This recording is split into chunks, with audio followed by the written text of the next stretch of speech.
mute. Good morning, ladies and gentlemen.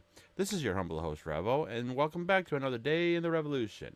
Today, I'm back with my friend Ninten once again, and we are back with more Let's Play The Great Ace Attorney Adventures with your host, Nada Naruhodo.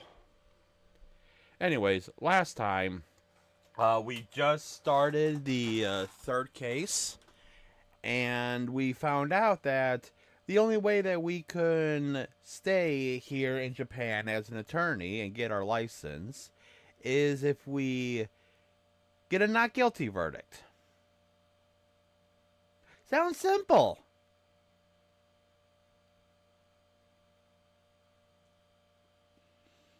Anyways, anyone knows this game is not going to be that simple.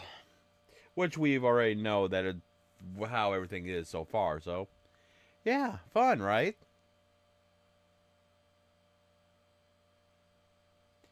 Yeah. Anyways, let us go. We stopped right here at the beginning of our cross-examination.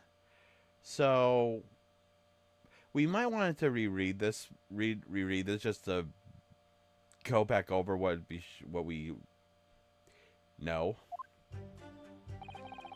So I'm not gonna do any voices for this since we already read this, but let's see.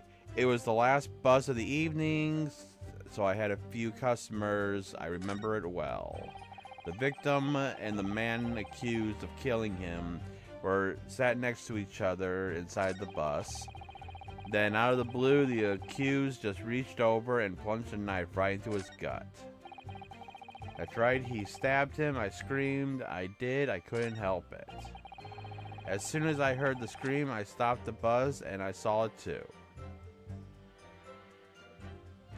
Okay, so now they're all caught up there. A couple things that stand out to me. It's been a while since I did this case, so I'm not 100% sure what to do. But the one that really stands out to me is actually the last one. If he heard the scream, he stopped the bus, then he saw him plunge it in it. How wouldn't that be after the incident occurred? I mean, sure, we can press it. Hold it! Hold it! Hold it. What exactly did you see? Well, that would... Oh, well, sir, that would be the passenger, sir. Yes, collapsed on the floor he was. And by passenger, obviously, you're referring to the victim, Mr. Mason, the brickmaker? And the other passenger had a knife in... Wow. I'm trying to make it sound like he's cold, but that's not the way I'm supposed to... Oh, boy. And the other passenger had the knife in his hand, like this. By the other passenger, obviously you're referring to the accused, Mr. Magnus McGilded? And then he plunged it down like stabbing the other passenger in the belly. By the way, I got a question.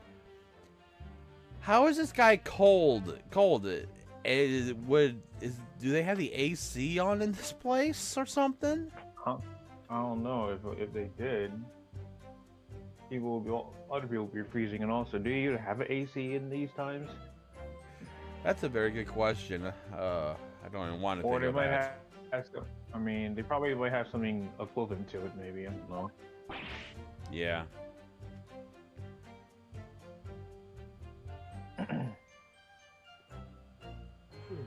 What?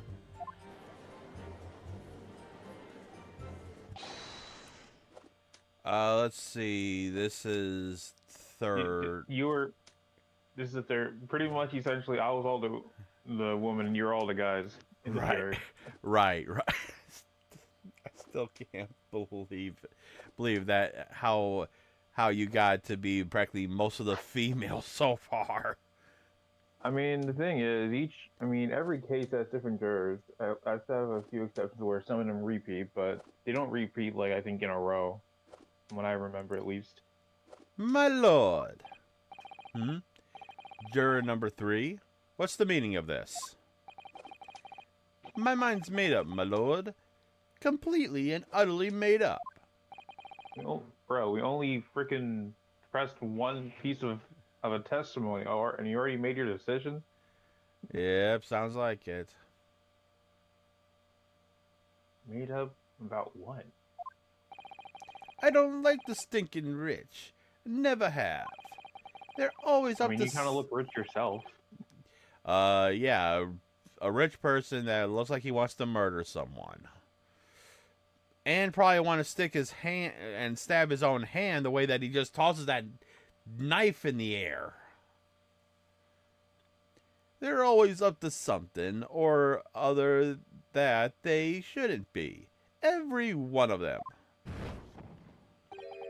And that little leprechaun, man, is no exception. Well, he can't fool me. Pop. What are the chances that thing actually reaches like that and not set something on fire? I don't know. Maybe they already have a set trajectory, maybe. Or when they hit it. I don't know. Depending on the banner. And yes, ladies and gentlemen, this is actually how the game goes. Each time that a juror decides that he wants to plead guilty or not guilty, a banner behind them will pop up, and if it's black, they're going for guilty. If it's white, they go for innocent, not guilty, and you can see which way the verdict is going by those scales, the scales in the back. So right now we are 1 point of guilty.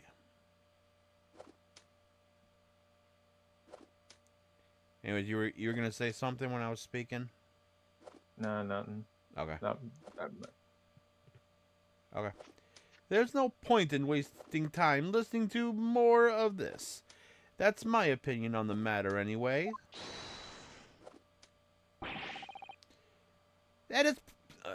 That is precisely what I was about to say. As the foreman of the jury, it's my duty to set a good example to my fellow jurors. Guilty!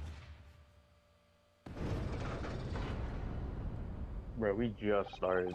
Yeah. Oh, dear God. What's happening here? Let me see. Yes. Seems like the members of the jury have given their verdicts. It's fire? Yeah, it's as disturbing as it might sound, Nadahodo. Yes, apparently yes. With white for innocent and black for... Wow, and they just go ahead and just spill it out after I say it. Thank you, game. As the 6 members of the jury make up their minds about the case, one by one, they each cast a ball of fire into the scales of justice, as we saw a moment ago. Oh, it does no more scales. Welcome to the black side. Does that mean... Let's do our best to make sure that doesn't happen. So you're not going to answer my question. Got it. I'll answer it. Yes, it means guilty. Not even more worried than I was before. Okay, I don't know why, but it seems like no matter what I do, I've got your voice. I mean, I'm turning it down on my ears, but so I can still hear you. I don't know if you're getting picked up on my mic through my headphones, which shouldn't be possible.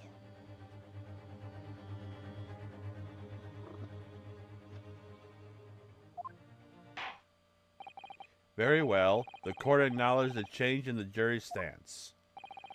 Counsel for the defense, please continue with your cross-examination. This is a nightmare.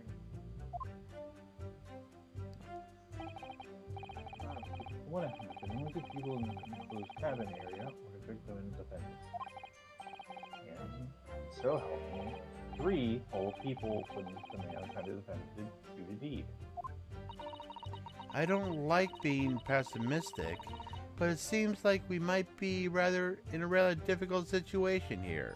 Wow, what makes you say that? Is it because the 2 chairs and then the juror have black on it, so they're guilty? Let's see if I can move this or something.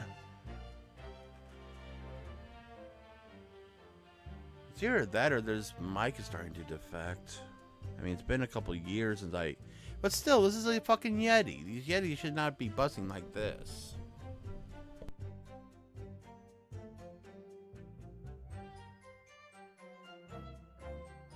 Give me a minute.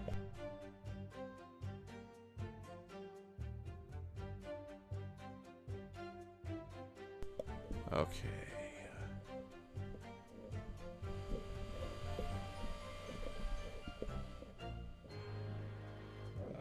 Okay. Want to say something? Oh my god. Oh my god. Okay, I should not be touching with my settings on this thing.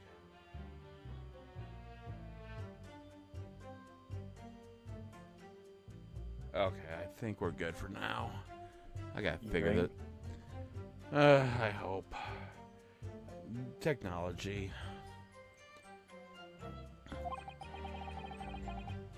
What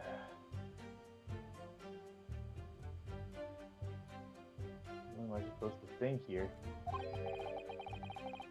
Who knows at this point, Renosuke? Who knows? Got that right. Is Mr. Matilda really innocent? What could it be? Before we jump to the conclusions, our first task should be to gather information. We need to understand the case much better than we do at this moment. I mean, obviously, you really know nothing about it. Yeah, literally nothing except for the bare bone minimum. If Mr. Strongheart's like, oh, you got a trial in like, I don't know, like 20 minutes, have fun. Yeah, hold on for a second. I gotta look at it, check something.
Hey, say something real quick.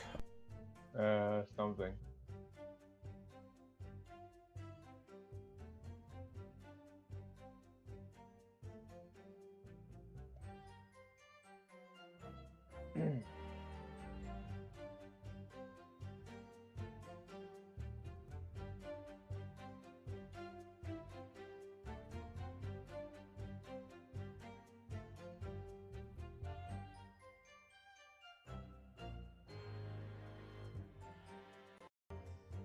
Okay.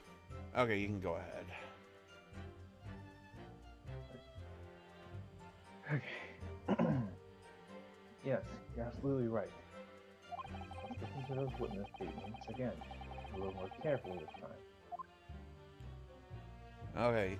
You know, and with this game, it's you got to be really careful with this because I remember at one point, at least in this case, is that if you just pressing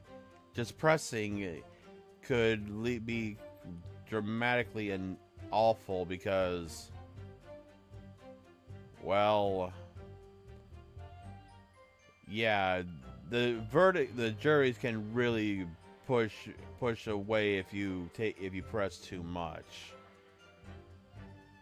I don't think they'll do it this early, but that's still something we have to be wary of. So, any statements you want to press on? Probably the third one, like third or second. What's the wording? Then out of the blue, the accused just reached over, plunged a knife right into his gut. Okay, so the third one. All right, let's press. Hold it! You actually saw the moment it happened. Didn't I already testify to that? Or are fair income, hard-working city bankers not considered trustworthy these days? Oh, no, I didn't mean that. Let's not put your job means nothing on what's going on in the court. I think really got his back up. Perhaps you could just tell us what you saw in a little more detail? Is that... Well, it's gonna happen again, isn't it? As I said. My lord, if you'll forgive the interruption. Juror number 2, go on. I mean, honestly, I think this is scripted, probably. Probably. Mr. McGill is a pillar of society and a gentleman, and a gentleman's words should be sacrosanct. However, those of us in service know we must accept hard truths. Wait, what are you about to do? Dispose of the rubbish. Oh, Jesus Christ. No. Well, that's a third. I do like to eradicate all traces of filth and grime. And, oh well, here's another one. Uh-oh. I basically typed every word uttered here today and cross-referenced all the facts. As such, I am now in position to draw the only logical conclusion.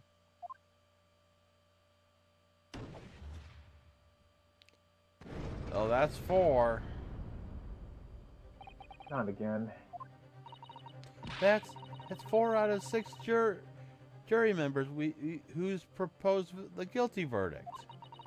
There are only 2 left. And then there is one other thing. It has to be unanimous. So we keep going until all the jurors agree. We've had it. Every time I press these witnesses for information, I just make the situation worse. Nevertheless, what we need is more than anything at the moment is more information. We're still very much in the dark. Yeah, but the fact that they're just like, suspicious. Guilty.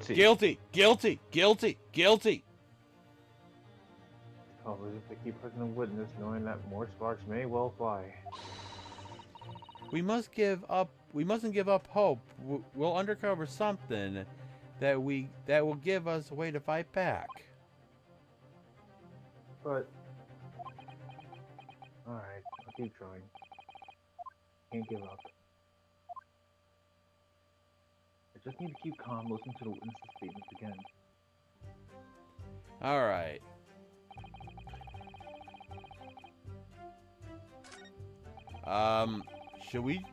Since this is probably more of just all scripted, should we just go back to the first one and press there and just go forward? Oh no, I don't want to do the second one because it also. All right. The victim and the accused of the victim and the man accused of killing him were sat next to each other inside the bus. Hold it! Yeah. Hold it. It's on through the skylight in the roof of the carriage.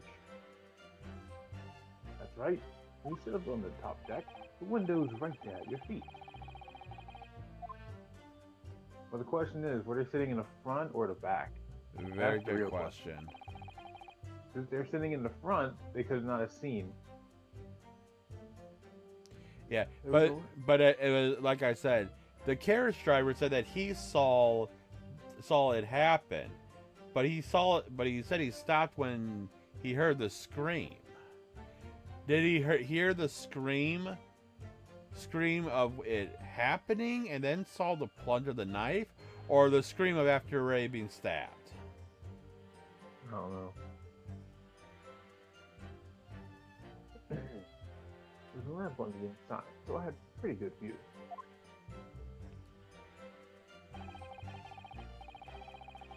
Two of them were wearing hats, and I couldn't make out their faces.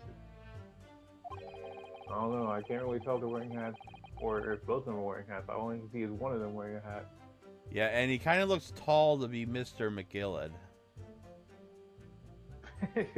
True.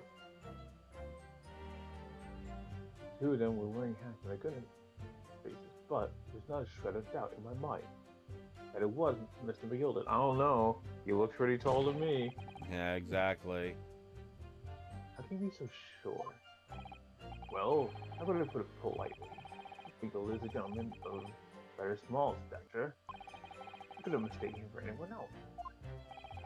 Small stature that did not look in your imagination. It didn't look like a small stature.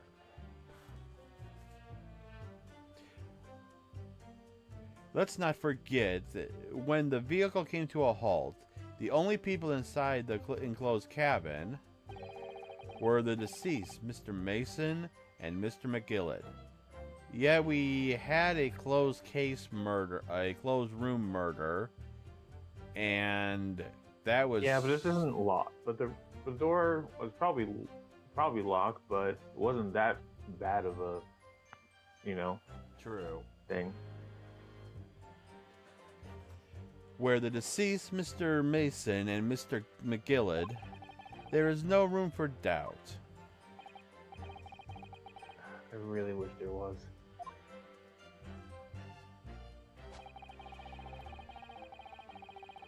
Okay. Well, obviously we pushed the right things because the plot did move forward, so... For the first two. I guess we'll just go with number 4. Statement 4. Oh yeah, Mr. First. Yeah. Hold it. He stabbed him, you say? You were sitting up on the roof deck, were you? Yes, that's right, sir. I was up on the roof seat. I remember seeing... Wait, if they were all on the roof seat, that means at least one of them could not have seen it. But remember, Or one of them could have seen it. But each row can sit to 2 people. Yeah, and only 2 of them were in the thing, and if 3 of them were up on the roof, only 2 of them would have been able to sit in the front or the back. So one of them could have been able to see it or not see it, depending on the seat situation. Exactly. And the third person was the driver, but let's actually really look at the omnibus. If you guys look where the coach. There's no thing he can see what. Yeah, he would have to stand up, go over, and then look in. Yeah. So, yeah. If I remember I remember seeing the little Jen sitting next to the fellow that was stabbed. I've been thinking about a new design hat, you see, so I was just gazing absent-mindedly around. If you're gazing absently-mindedly around, you know, and the thing is that unless you're literally staring down and looking at them while before he was being stabbed, no one could have seen when it happened because who would look straight down? I've been thinking of alright, but then I happened to look down through the skylight. It was right out of his belly. It was sticking right out of his belly. That huge great knife. So He needs a new hat, seriously. yeah, but you know, if he saw it sticking out of his guts, which means he didn't see it happening.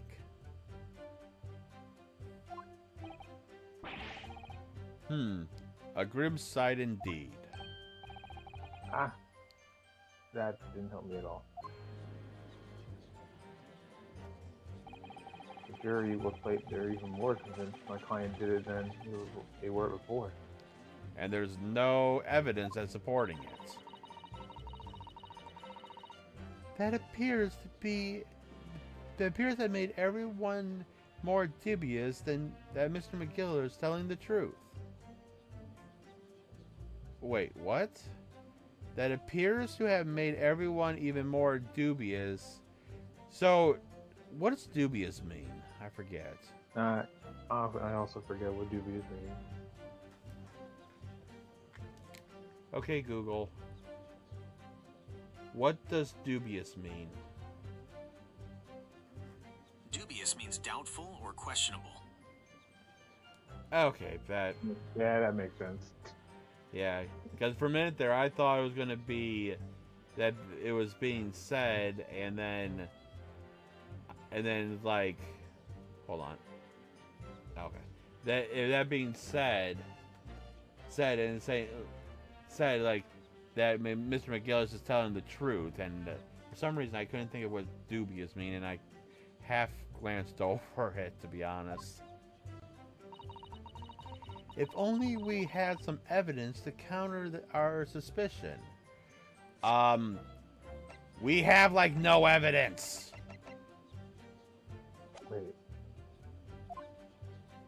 What? hold up. Oh wait. Well, first let's just finish this, I guess. Huh? No, I said first let's finish this, and then I'll. Okay. Go Mr. Faust. Oh, yes, sir? Is this the knife you saw? You know, the knife that is supposed to be the murder weapon. Shouldn't we have gotten that as evidence to begin with?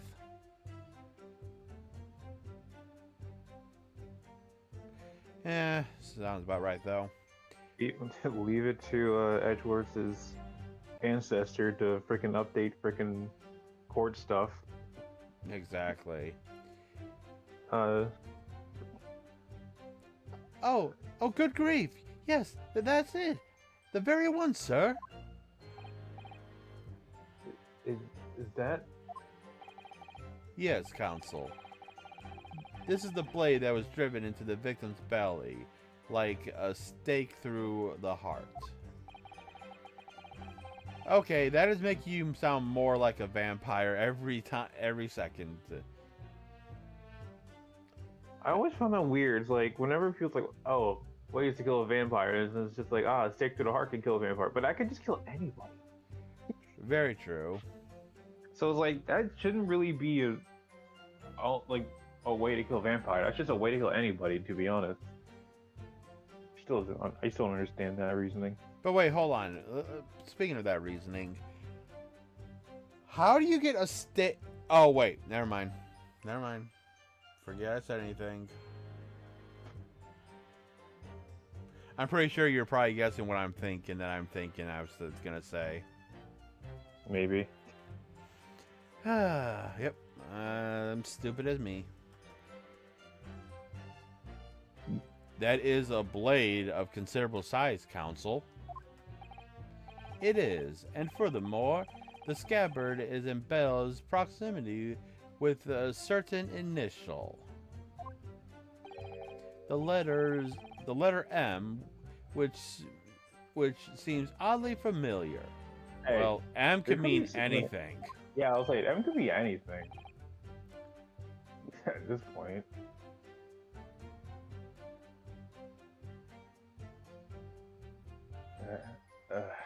Please no. M. Yeah. Wait, hold on.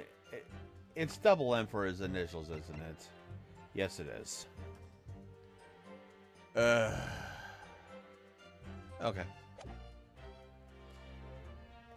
M for Magnus, or perhaps, or McGillid, possibly. Take your pick. I choose neither. Yeah. I rather choose stand for meat. True. M stands for meat. It seems this particular big name in London made a magnificent mistake. Objection. Really? I thought we were over that. But there are M's everywhere. I mean, true. M could stand for literally anything else. Yeah. Like, yes, like in Mason. Objection! Ooh, I forgot that for some people that it changes how the objection looks. I forgot about that. Yeah, the shut up was done differently. Yeah, shut up. This blade is far too extravagant for a poor brickmaker to have owned. No, this weapon is of murder is almost certainly belongs to the accused.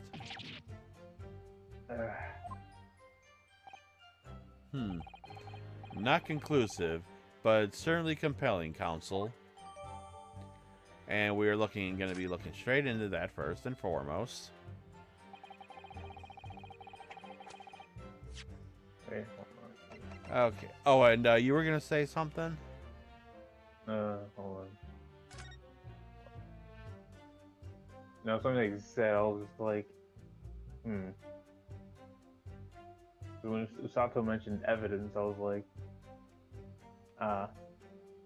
Well, we just picked up a new thing of evidence. but yeah, let's examine it. You know, and that M is very out there. Who knows? It could be a W. Very true. If you actually do... Oops, not that. If you do this, it's a W. It could stand for Wayne.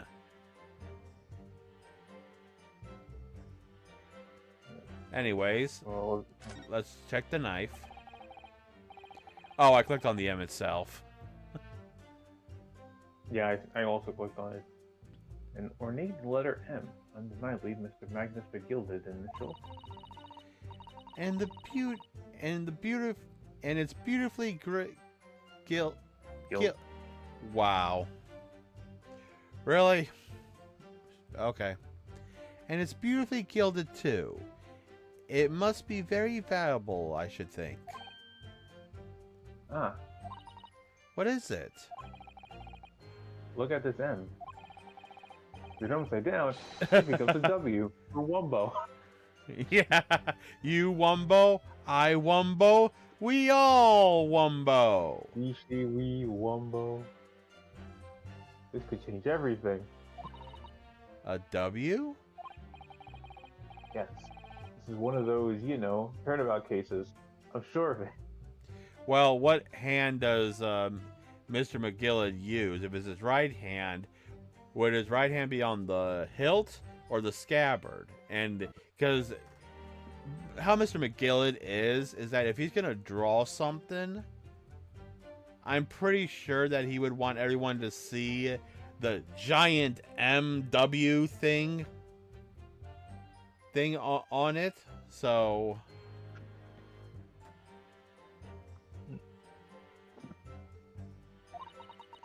I'm afraid I don't know it all, but what I am sure of it is that this is an M. But how do you know? No, the way it's drawn, it looks like it'd be drawn like a W. I mean, it could be either way, the way it's drawn, to be honest. True. Oh, well, that video was fun. All right. Well, I'm going to click on anything that is not the M. How about the back side of it, where the M isn't on? Oh, I Maybe just clicked on the maybe sheet we- itself. So, right above the to the right of the W. It probably would have resulted in the same thing, honestly, probably. This part is a sheet. Oh, that's you. Oh yeah. That part is the sheath, isn't it? Are you right, Mr. Nadahodo? What part did you click? Did you click on the part on the back, or? No, I clicked on the one you did. Okay, I didn't know if it was going to come up the same, so. Oh, sorry. Yes, I just don't really like blades. You're carrying a sword right now. You're carrying freaking Cosmo's sword. So what do you mean you don't like blades? Exactly. Oh, those don't seem. I mean, granted, it's probably is Cosmo, so he trusts that one. True. It's his. Those don't seem like words of a man with a large katana thing slung from his waist. Ah, I see. Thank you, Susato. Of course he was thinking like that. That's not a blade. That's Cosmo's soul. Anyway, there's no sense in delaying it. Let's see what the blade looks like. Wasn't that obvious? Well, let's click I on wonder the what big red thing that might be dried blood at that point. I don't know. Looks like ketchup to me. Looks a little dark for ketchup. I know. It's making. That looks a lot like blood. It surely is blood. The victims. Englishman's blood looks like a lot like. Yes, because We're matter all what- humans. it doesn't matter what race and what species. Most of the time, all of us have the same color of blood, red. Well, I say it a little bit differently, but I say it doesn't matter what your race is. You could be black, blue, purple, white, teal, whatever. If you bleed, and if I bleed, we all bleed the same color. And if you don't, you're an alien. Yes, and I would be scared for my life at that point.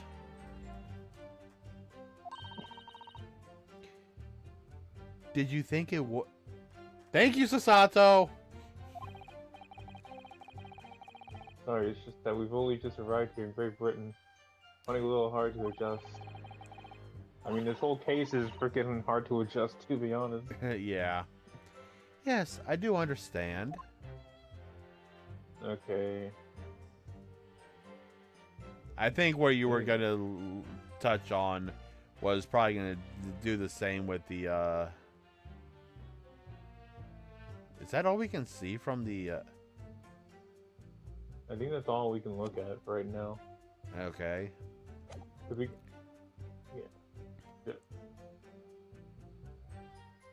Okay. The only.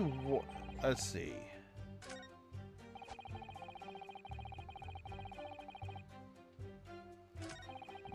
Give me.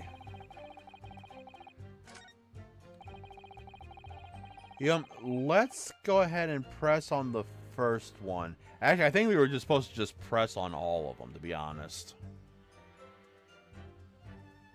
okay. So, hold it. Hold it. Yes, I think it was sometime after 10, wasn't it? Oh, yes, sir. That's right, sir. Yes, it was so cold, sir, for freezing, in fact. And you had 4 passengers on board at the time, is that correct? Yes, that's right, sir. But all traveling in the same parts of, but not. Yes, that's right, sir. Not all traveling in the same parts of the bus, of course, though. No.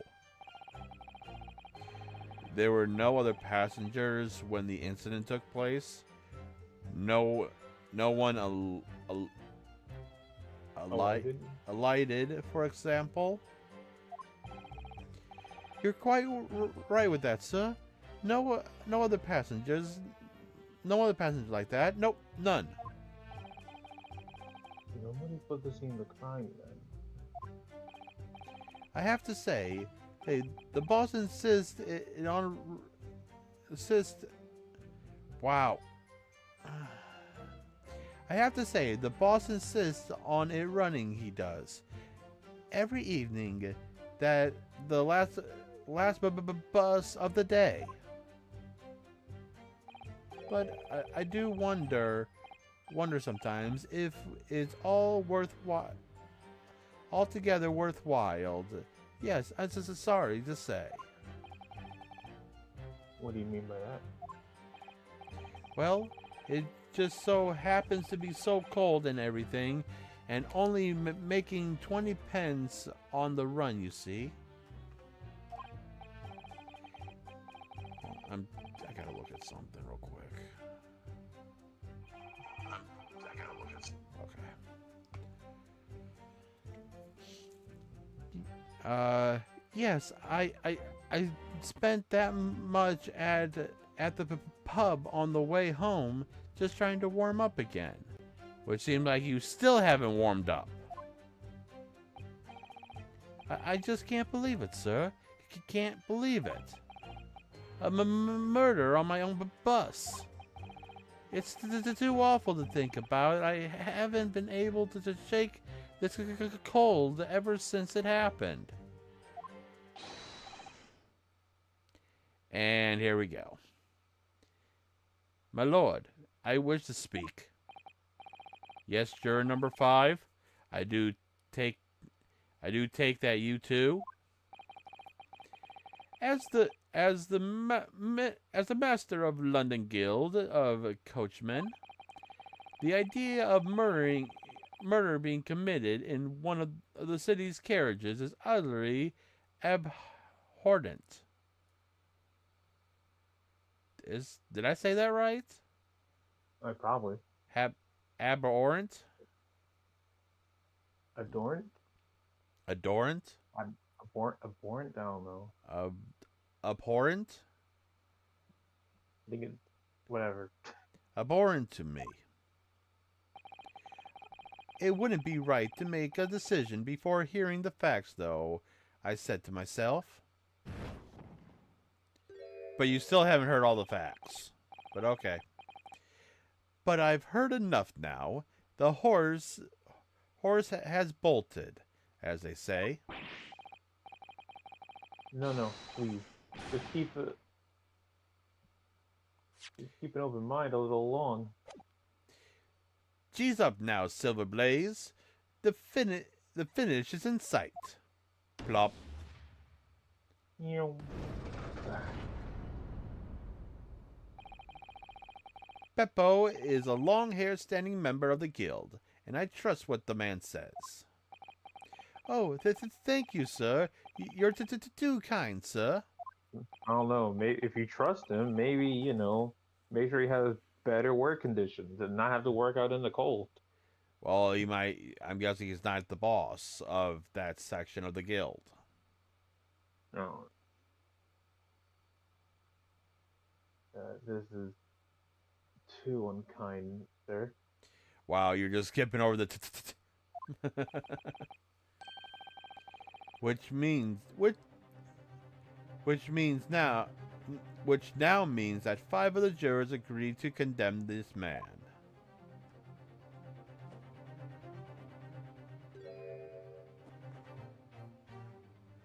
all except one. Madam Journer number 6. Oh no. Well, we already told where this is going. Oh yeah. Yes, dear. What can I do for you? Have you heard the testimonies of the witnesses in the stand? Yes, I certainly have. Still got my hearing, you know. I would hope so. If you're planning on being a juror.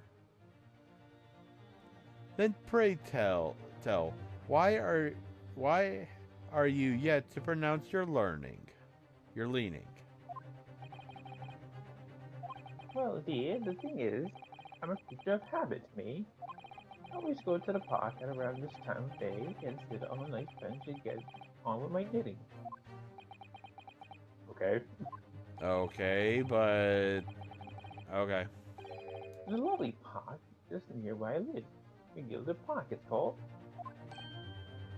Oh, so she has a soft side from Mr. McGillard. I put them in donated to the city, you know, to put a smile on Londoner's face, he said. I can imagine she's a fine young gentleman would have it in to take another man's life.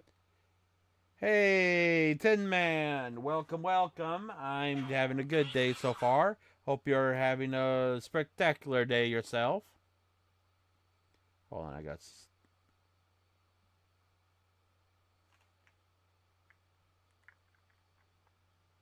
Okay, just the schedule.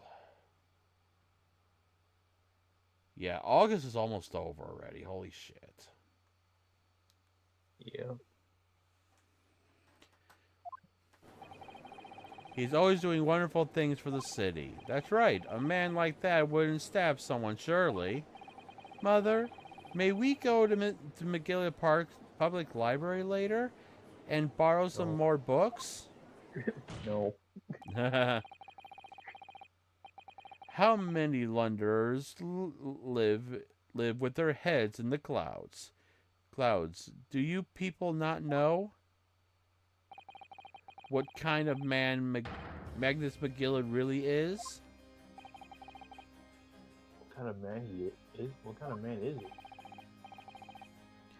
The philanthropist Magnus McGillard has enough wealth to purchase the entire city he claims to value so highly.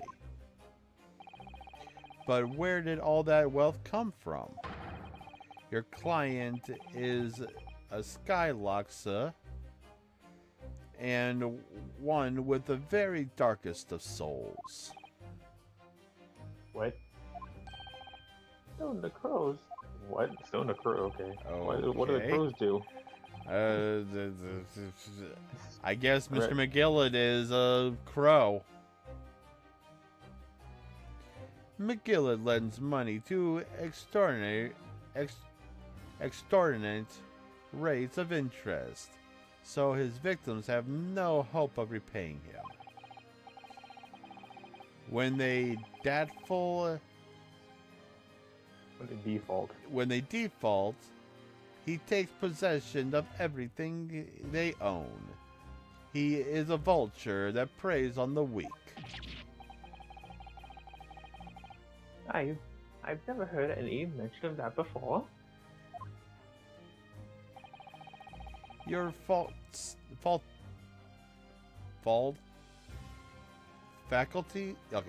Your faculties haven't deserted you, I'm sure, madam.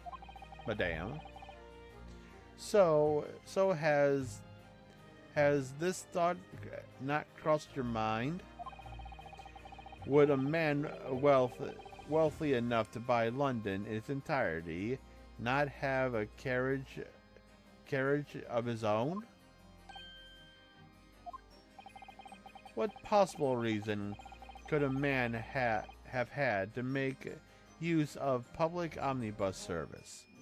I don't know, maybe just to take a ride around town without causing too much. It's like he's trying to put doubt into her mind. You're not saying that.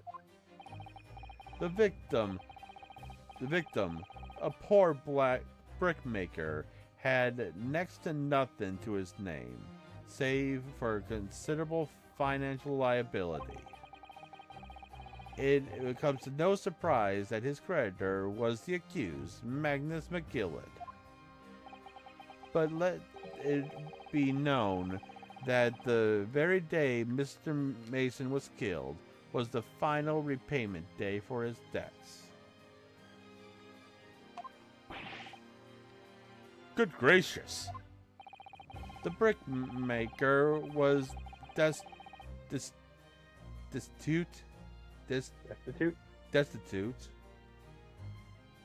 He had lost his house. He had not a shilling with which to repay his debt. And in the end, this pitiful soul had the very last thing he owned taken from him, his life.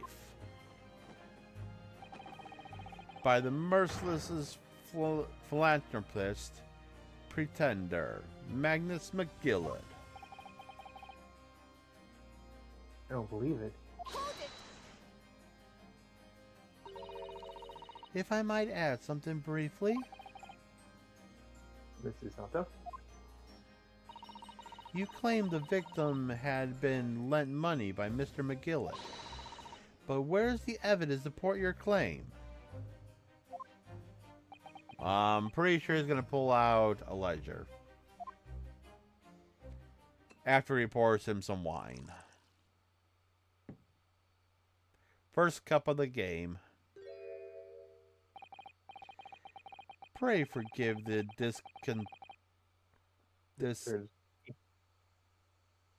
courtesy? Discourtesy, okay. Pray forgive the discourtesy of filling my hollow chalice in the court of law. Aha! There it is. Lord Von Zeke's hollow chalice. Well, it's not hollow anymore. Nope. How can this be considered acceptable? The real question is, how are a lot of things acceptable in this court when it comes to what the prosecutor has in their hand or whatever? Exactly. Freaking Von Karma has a whip, and freaking she's allowed. Freaking Simon Blackwell has a freaking sword. He can just cut anything he wants with. It's like, sure, why not? You've got Godot having a fucking coffee. Yeah.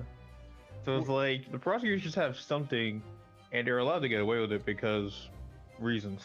I think the only one that doesn't have anything on them, like anything, Edgeworth. Yeah, I think he was the only one. Oh no, and Mr. Von Karma. Oh yeah, he doesn't have anything. Except for his head that he bashes against the wall. I mean, granted, we later in the game, we also get some stuff on our side, like the thing with the Cyclops. Yeah, but we're not holding it, dangling it out in court. I mean, and then when it comes to Apollo Justice, we have his wrist or his thing on his wrist. But that could be considered an accessory. And we also got freaking what's her name? Athena. I was playing freaking Spirit of Justice and Dual Destiny. So how can I forget her name? Yeah. Just the freaking thing on around her neck. So I guess Athena would be the only thing that would have some. But consider that actually could be an accessory too. But this, a cup of wine, a sword, a whip. I mean, when you say Godot, I think a cup of coffee is kind of reasonable because at least you're not getting drunk from it, unlike wine. Yeah, but my question is that could they have anything but water in a courtroom? I don't know. Who knows at this point? But I find myself in an unexpectedly good humor. Okay. I had heard ladies from the Far East show great courage, but I didn't experience it myself. Ah, as, as a judicial assistant to the defense, I am simply doing my job. What a pity display of your courage is in vain. Yep, and there it is. This is a debt ledger, which details all money. That's a obviously that's monies, but it's a. I am not. I've never seen. Because I'm pretty sure Money. monies is spelled MONYS. Monies.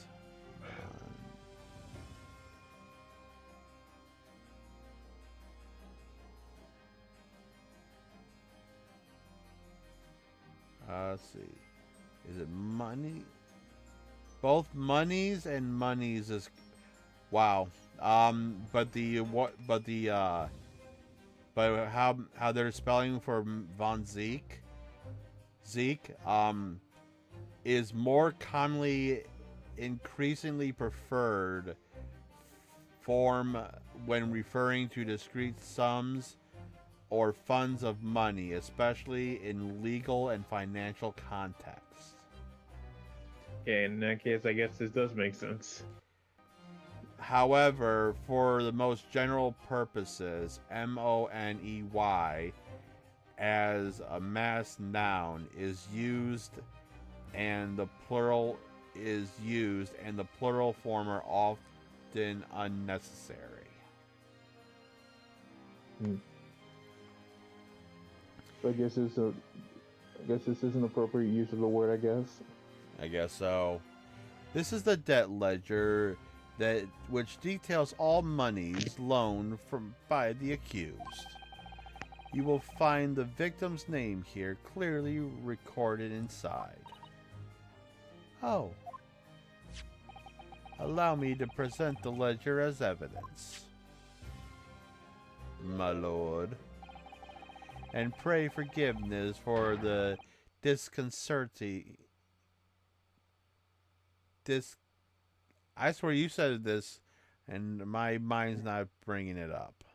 Yeah, discourtesy. Discourtesy of raising my chalice and toast to this enigmatic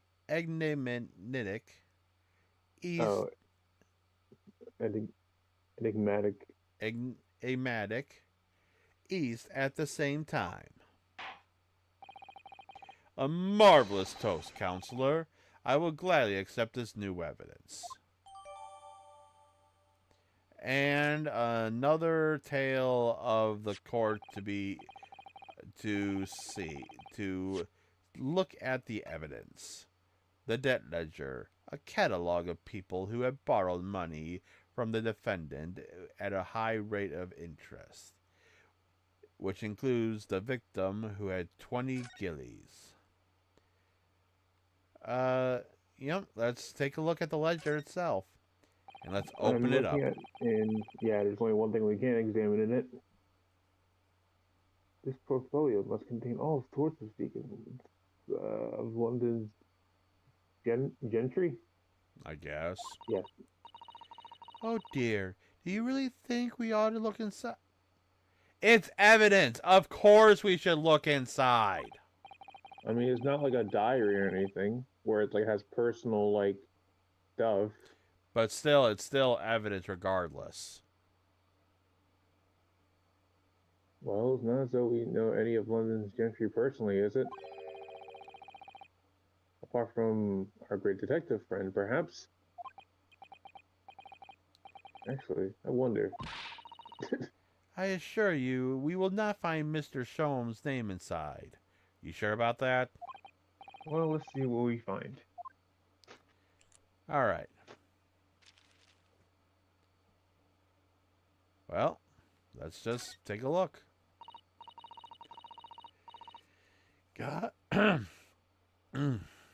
Gosh, it's crammed full of gentlemen's names, isn't it? Well, I suppose they're probably not all gentlemen at all, are they? After all, not everyone in this country is well off. Ah, goodness. What is it?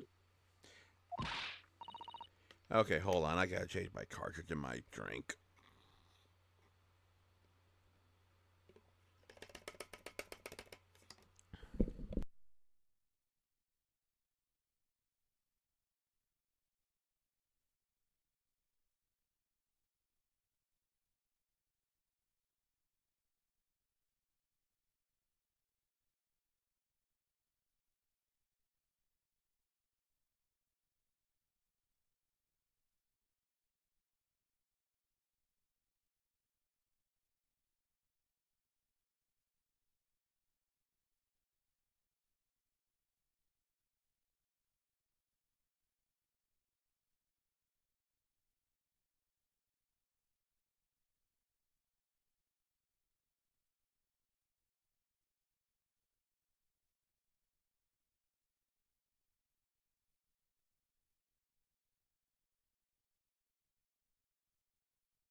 Okay. Look at this. Do you see the name here? Hmm. Oh, I accidentally. Well, Oh, you skipped what Nadaho said? yeah, but I only saw like a little bit. I just saw Bruce, so I Yeah. assume it means the one. Bruce Fairplay. Yeah, figured. Should that mean something to me? This sounds strangely familiar. You don't know Actually, the name of the client of the murdered. Bruce Fairplay? no, The witness testified at this very moment. Oh wait, no. no, you forgot.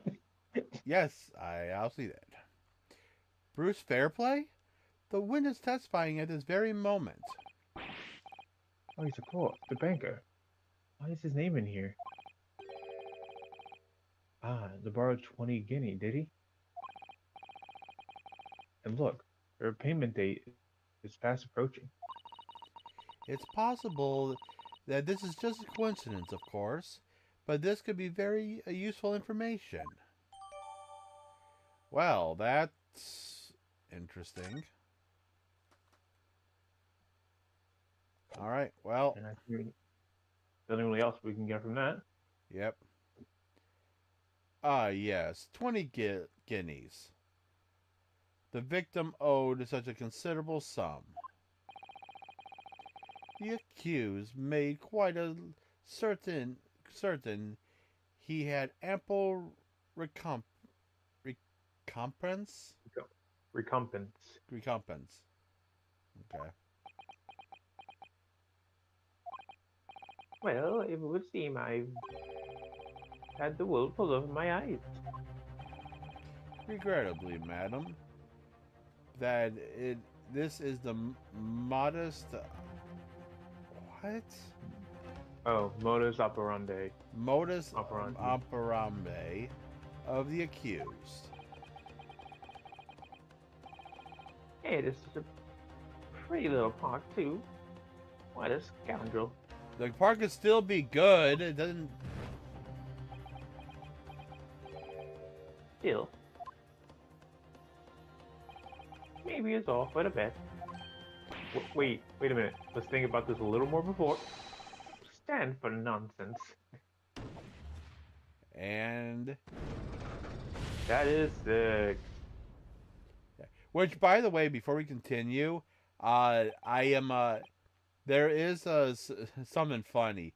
If you guys ever, if you guys can ever look for a video, for any videos that has that is from the 3DS that's been translated, at least the one from the person that I was watching doing this. The when the fireball goes up, it's not a fireball. It's like a flailing pixels of like it looks like a fan kind of. Ah.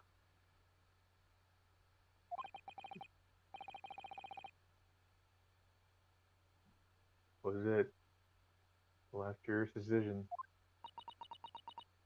It's all over now. Let me look at something. Give me a second. Ah, according to the Encyclopedia of British Law, is that British law? Because I'm pretty sure you had that. Well, actually, it could. Granted, that could be a book of infinite knowledge for all we know. She has books on everything. And they all look the same. Ah, according to the Encyclopedia of British Law, when all members of the jury have concluded that the defendant's guilty, court proceedings are suspended, and the presiding judge will deliver the final verdict and sentence. That's what it says here. The final verdict. It's over then. Oh? That's it? There is a footnote, though. A footnote? What's a footnote? I have never heard of a footnote. Probably like kind of like a loophole or Oh, some kind of thing. I know what a footnote is. I'm being sarcastic. Oh, I don't know. However, the defense, all 6 members of the jury, are now in agreement of this case.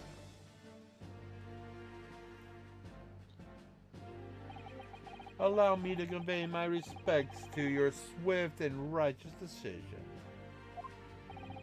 According to the law of this country, I will now conclude the trial by delivering my final verdict. I trust there's no objections. Objection. For what? I don't know yet, but objection. Miss Sato, just tell me one thing. Oh? Yes? You were in the middle of saying something before. Footnote in your encyclopedia?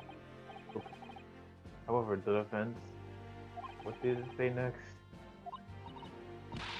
Oh, yes, of course. One moment. Why would you put it away? When all members of the jury have concluded the defendant is guilty, court proceedings are suspended, and you could have just skipped all that, you know. And the presiding judge will deliver the final verdict and sentence. There's a footnote that says, however, the defense has the right to demand a summation examination of the jurors at this point.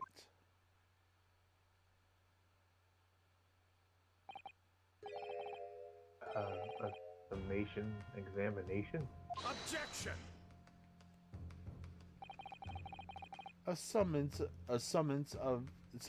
Summatation examination, from which the centuries that tone you have been resurrected.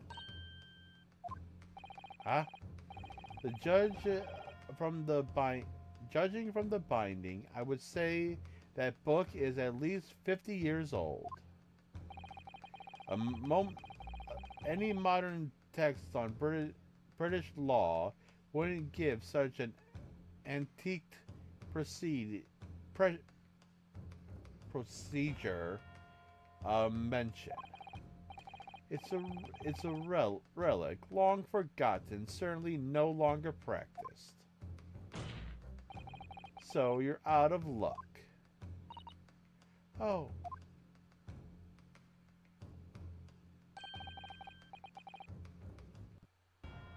What even is it, Mr. Sato? This so-called examination. Oh, one moment and I'll read about it. The fact that she knows where all this stuff is kind of funny. Yeah. It's like she's read the whole book like a gazillion times. She's like, hold on, let me get to the right page. Ah, here it is. You would demand the right to procure before you even understand what it entails? Bruh, we just came to Britain. Exactly. And also, we didn't know about it. We didn't freaking learn about this probably because it probably wasn't in the modern British law books. Yeah. Typical Nipponese. Nippon. Nipponese. I'm gonna keep screwing words up, I swear. Alright, Mr. Nadahodo. I think I understand. It seems that under this procedure, we would be able to appeal to the members of the jury. To do what exactly? Appeal them to change their leaning and reverse their decision. And it says here that if successful, the proceedings of the trial must be resumed. Even reverse your decisions. Yes, in times long gone. Baristers? Baristers? Bracier. Oh, okay. A lot of words. Would use to summontation examination to attempt to influence the jury's decision. But that procedure had become something of a formality with no practical benefits, really. So it rather fell out of use. Well, now that we're here, it has practical use. Always. I wonder why. Because it was devoid of purpose. Changing just one member of the jury's mind hard enough, let alone several. No self-respecting defense barristers would even assert his right to try in this day and age. Still, I don't see any mention of the procedure actually being formally revoked. True. It just wasn't used. Yeah. What are you suggesting, girl? I'm suggesting that, although it may be antiqued and largely forgotten, it isn't extinct.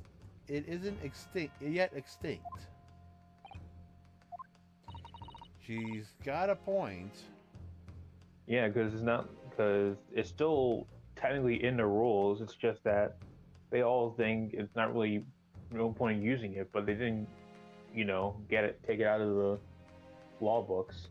It was still there. Yeah. Probably. What do you think, Mr. Nadahodo?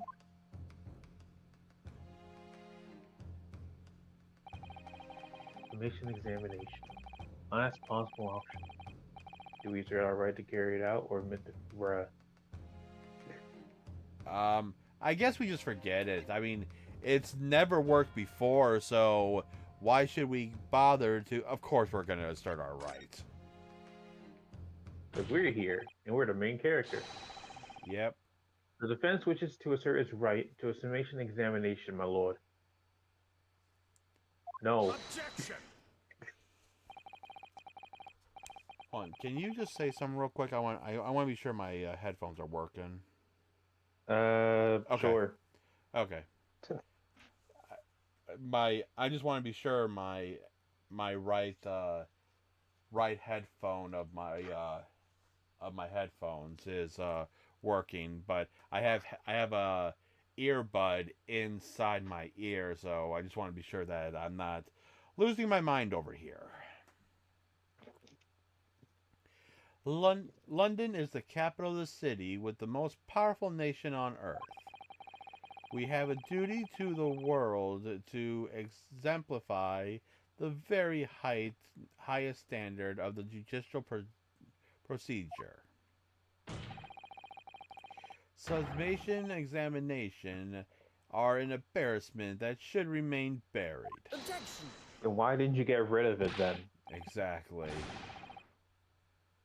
Objection. But it's our right. It's our right. I believe it could prove vital in this trial. The defense petition is perfectly valid, as flimsy as it is. The court will proceed with the summation examination. This is madness. No, this is Sparta! I was gonna say it, but you already said it. Foreman, are you and the remainder of the jury ready? Well, I'm not a...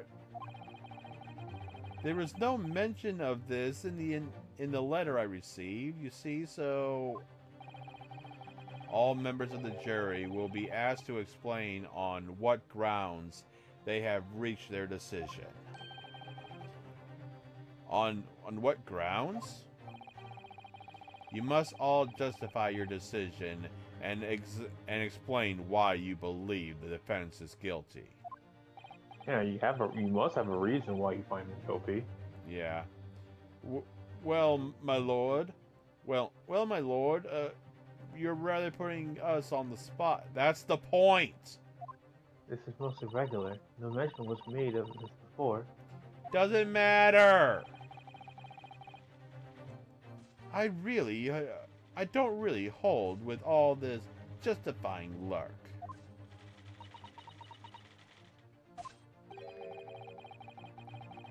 It seems to have thrown the jurors off.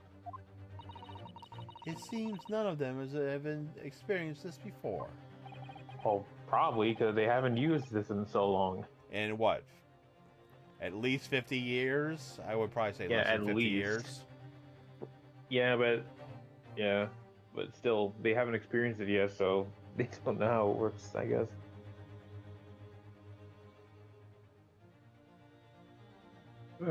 Alright then, information examination. A defense procedure no practical lawyer has attempted for years, is it? Well, just maybe. It might be the opportunity we've been looking for.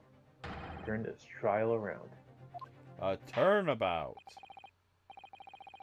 So let it be then, ladies and gentlemen of the jury. The court hereby calls upon you to state the grounds on which you find the defendant Magnus McGillard guilty of this most serious crime.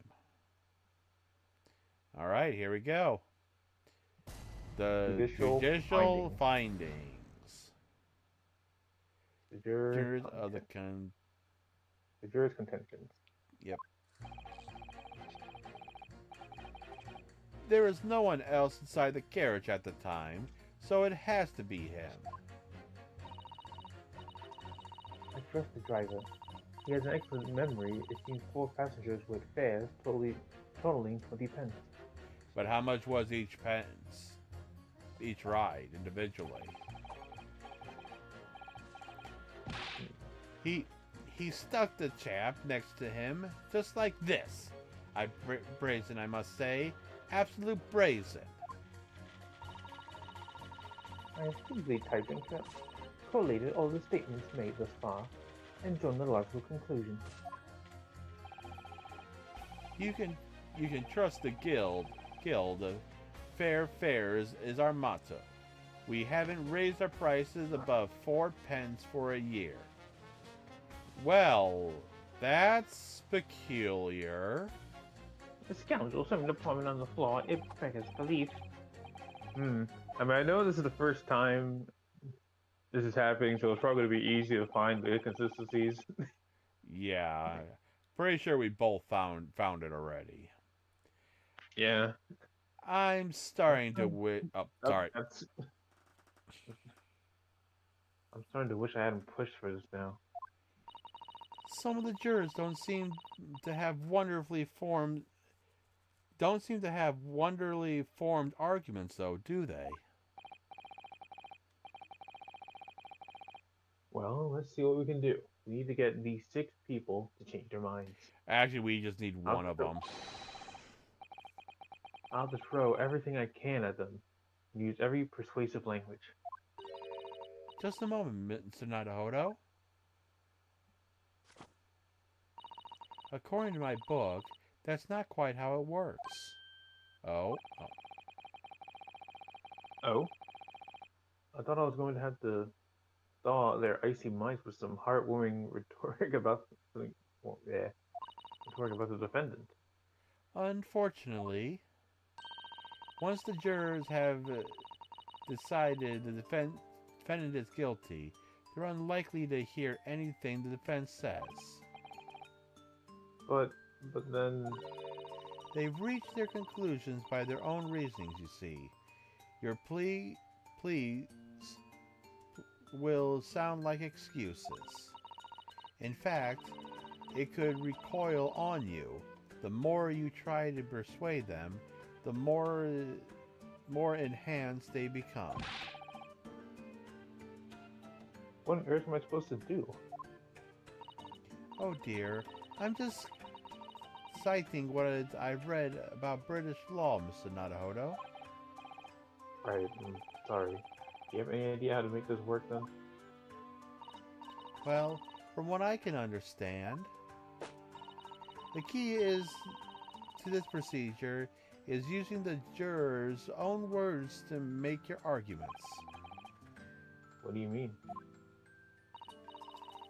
Well, 6 members of the jury are randomly selected, members of the public. They may appear to be present a united front, but the truth is, they are complete strangers who happen to find themselves here in the courtroom together. Yeah, that's how they do it, because they don't want people who know each other to come up with something that they can all go on and not fight against each other. That's the way to break them down, you mean? Yes, exactly. We must listen carefully to what each member of the jury says, and see if we can identify any contradictory statements. If we can, then the contrast of the statements and pit the corresponding jurors against each other. I see. So it's contradiction in what 2 or more jurors say is what we're looking for. In a way, then, this is similar to a regular cross-examination. Oh, yes, I suppose you're right. It's just a cross-examination with extra steps. Exactly. Find contradictions in their statements and pit them to one another. Break them down. Alright, you might be able to pull this off. No, that's not right. I have to pull this off. The double slap. We can start. Can we start proceeding, counsel? I would ask you to take the stand for this. I'm expecting a clear and concise rebuttal. Yes, my lord.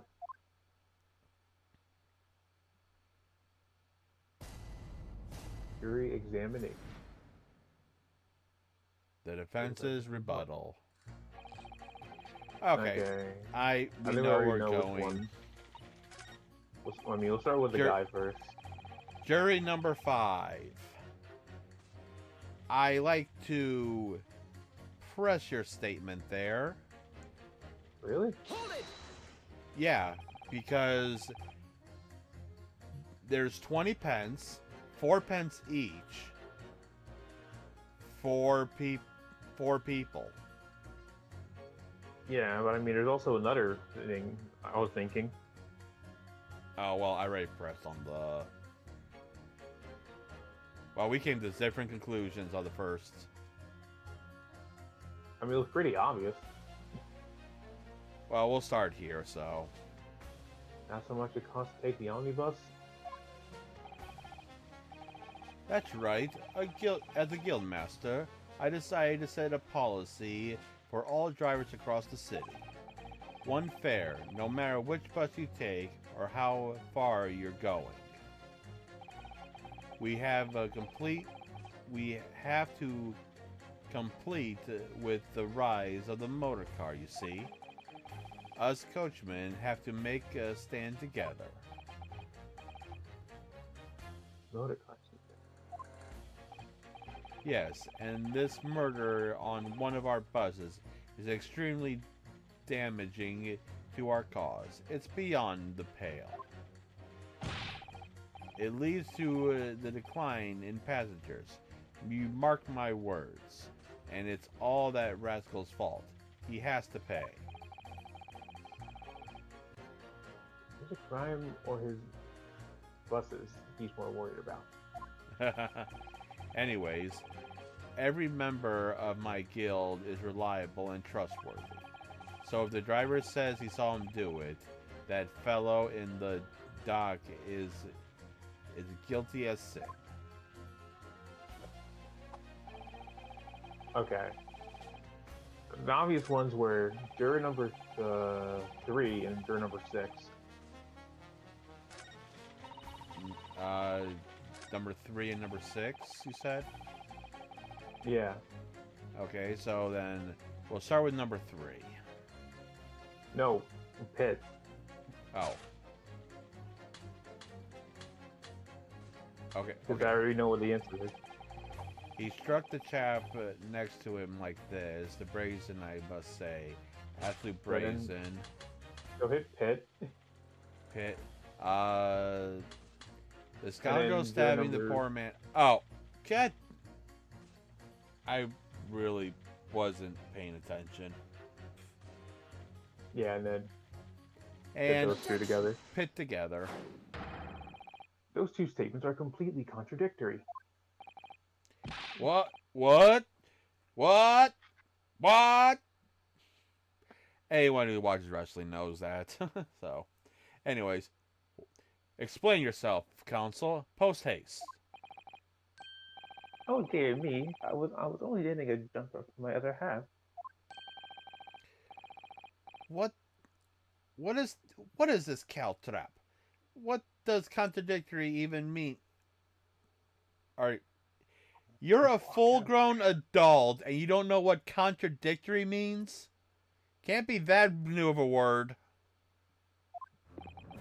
Like, you notice he's walking around in the court. Just like how normal Oh. defense No, and No, I'm just reminded of something. what's that? I was watching a person play, Great Ace Attorney, and after they just watched some, related stuff, and someone on Twitter, they saw something that someone on Twitter said, was like, oh, modern AAA games, like the game's buggy, this game is unplayable, it was like all realistic and stuff. Ace Attorney fans, and it has a clip of this, and the person who's recording it with their phone probably was like, he's walking around. He's walking around the courtroom. It just proves that Ace Attorney fans are like excited about the most trivial things, and it's funny. Yeah, we are. It's like he's walking around the courtroom. That's the most game-breaking thing I've ever seen, and amazing. Anyways. We heard from more than one witness that they allegedly saw the actual moment when the defendant stabbed the victim.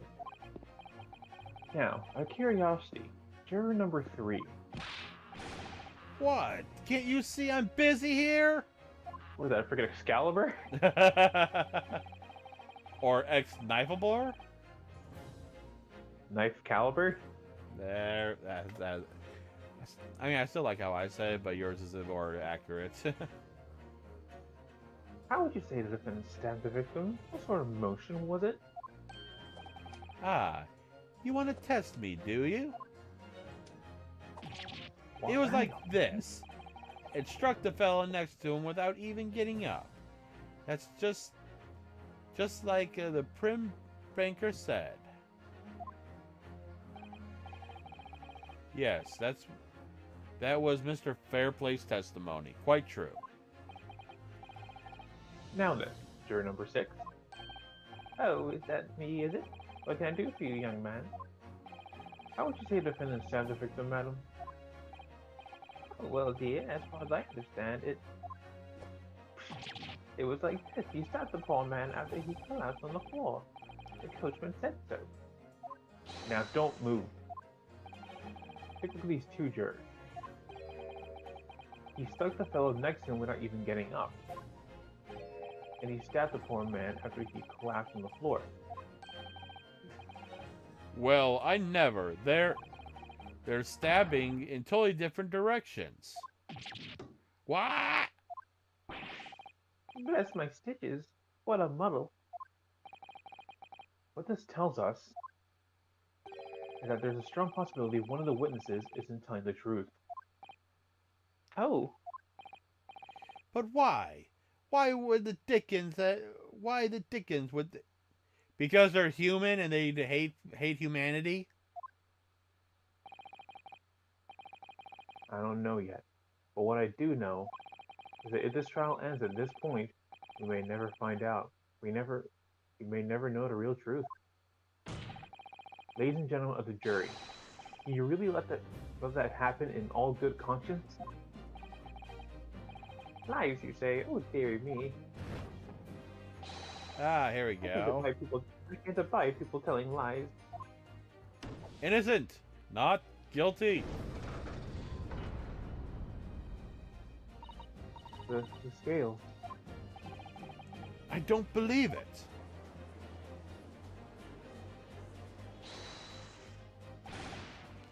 Wait! Now hear this, my fellow jurors. I warned you, you cannot listen to this man. Look at him, in his black suit. He's clearly someone devious Eastern sorcerer using magic on all of us. If I could use magic, do you really think we're putting ourselves through all this? True. Yeah. I was gonna say that he is wearing a black suit too, but that's more green, like, dark green. Green or whatever it is, it's not black. Yeah. Answer me this, Dark Jinx. Huh? Me? What exactly is the problem? What of it if the two witnesses have slightly different recollections of events? You know, I want to look some in the court record real quick. Give me a second. Okay. Okay. I know where this is going, and I've got evidence ready. What exactly is the problem of the events? What of it? Let's say the Shylock did stab the victim as he was sat next to him on the omnibus, and the young Dandelion saw him do it. And let's say that the victim collapsed on the floor, and the Shylock stabbed him again, and this old lady saw him do it. Well, what do you say it didn't happen just like that, Who are you calling a dandy, sir? Why should I take this? Why should I take this? Why should I take? Get it out with it. Yeah. Why should I take this knife to you? I mean, you're having trouble getting it out in the first place, so I don't know if you can even do that. Yeah. Who are you calling old? Well, who are you calling old? Why should take this guilty? Well, the thing about that is you kind of are. Yeah. They're ready to kill each other now. Can you get the knife away from the looks like murder spree man? Did the foreman of the jury be right? No. Two witnesses to two different moments of the same crime? Out of the question. Exact. Out of the question. Good friend? Nah. Unfortunately, Mr. Foreman. What is it, you dog jinx? Come on, out with it!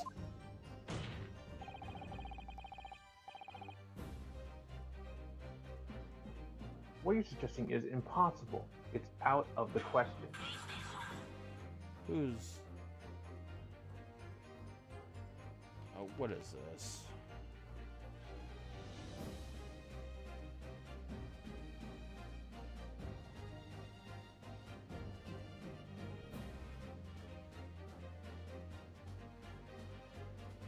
Oh, tomorrow we're holding a hiring.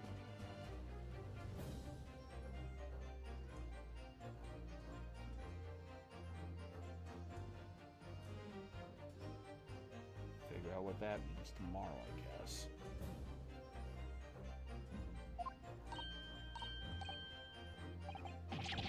What on are you talking about, Mon? How can you possibly say that? You do realize that I'm only doing my job. And I'm trying to do my job. Exactly. As foreman of the jury, I have a responsibility to steer everyone in the right direction. A poor direction, but... So where's your evidence, Mon?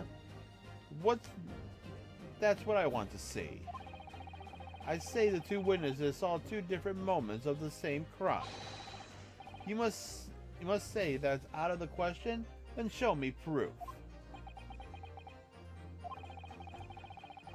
Well, the only way I'm going to convince him is to present with something that he can't dismiss. An irrefutable, hard evidence. As you wish. What? I'll give you the proof.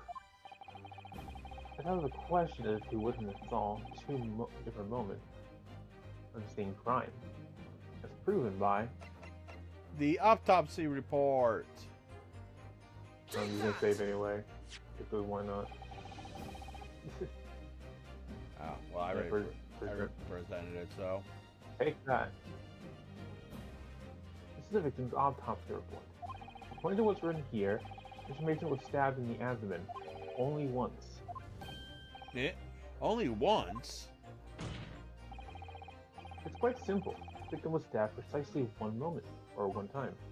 Which means these witnesses can't possibly have seen it happen two different times. Wait. Where did his knife go? Yes.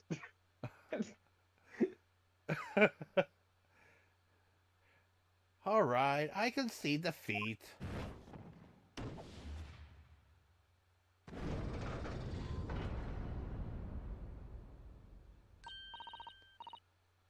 Oh, well done, Mr. Naruhodo. You did it.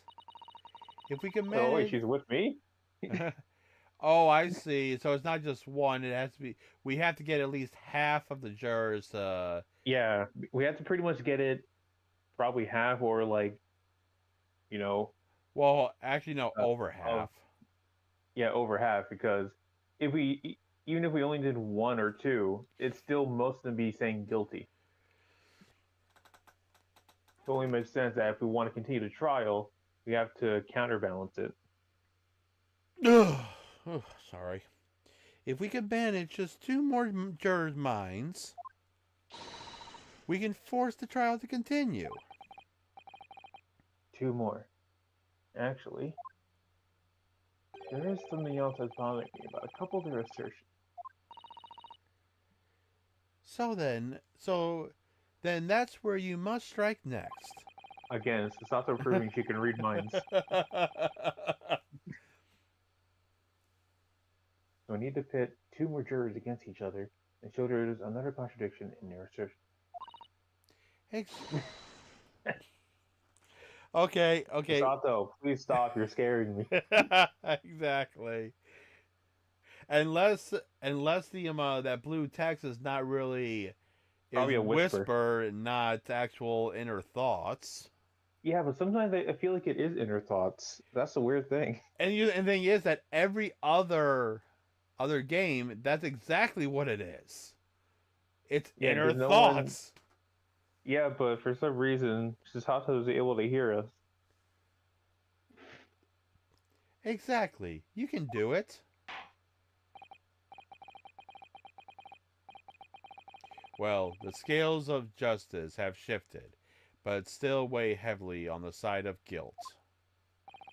Counsel, you have the floor again. Continue with your summation examination. Okay, my lord. Okay. So we already got these two. Let's see. There was no one else inside the carriage at the time, so it has to be. I know who. Oh, let me look real quick. I trust the driver. He has an excellent memory. It seems 4 paratonic. Oh wait, I know who. It'll be number 2. The maid and the Number Number 2 and two. 5. And 5. Yeah. Yep, so you fit them. Objection. Those two statements clearly contradict each other. They do. Explain yourself, counsel. Me? Oh dear, what have I said? I swear on the Silver Blaze main and name, I haven't the first idea what you're talking about. You do. Okay. Neither of you have kind of realized what the other said. 20 pence. 4 people. Sorry, 20 pence. 4 piece. 4 people. I'm pretty sure you're 4 pence short. According to the group testimony we've heard so far, there were 4 passengers on the omnibus on the night in question. And according to the coachman, Mr. Beppo, he took 20 pence in fare. Quite right, I have those precise details typed neatly here in front of me. And juror number 5 also told us the following. The fare for the omnibus is always 4 pence. As it is, fair and convenient, single price. Just the way London's carriages should operate. But that doesn't add up at all. In fact, it leaves a glaring discrepancy in the facts. Are you... I'm guessing they don't teach math back in the day. Why, man? Why? 4 passengers paying 4 pence each. If you do the multiplication,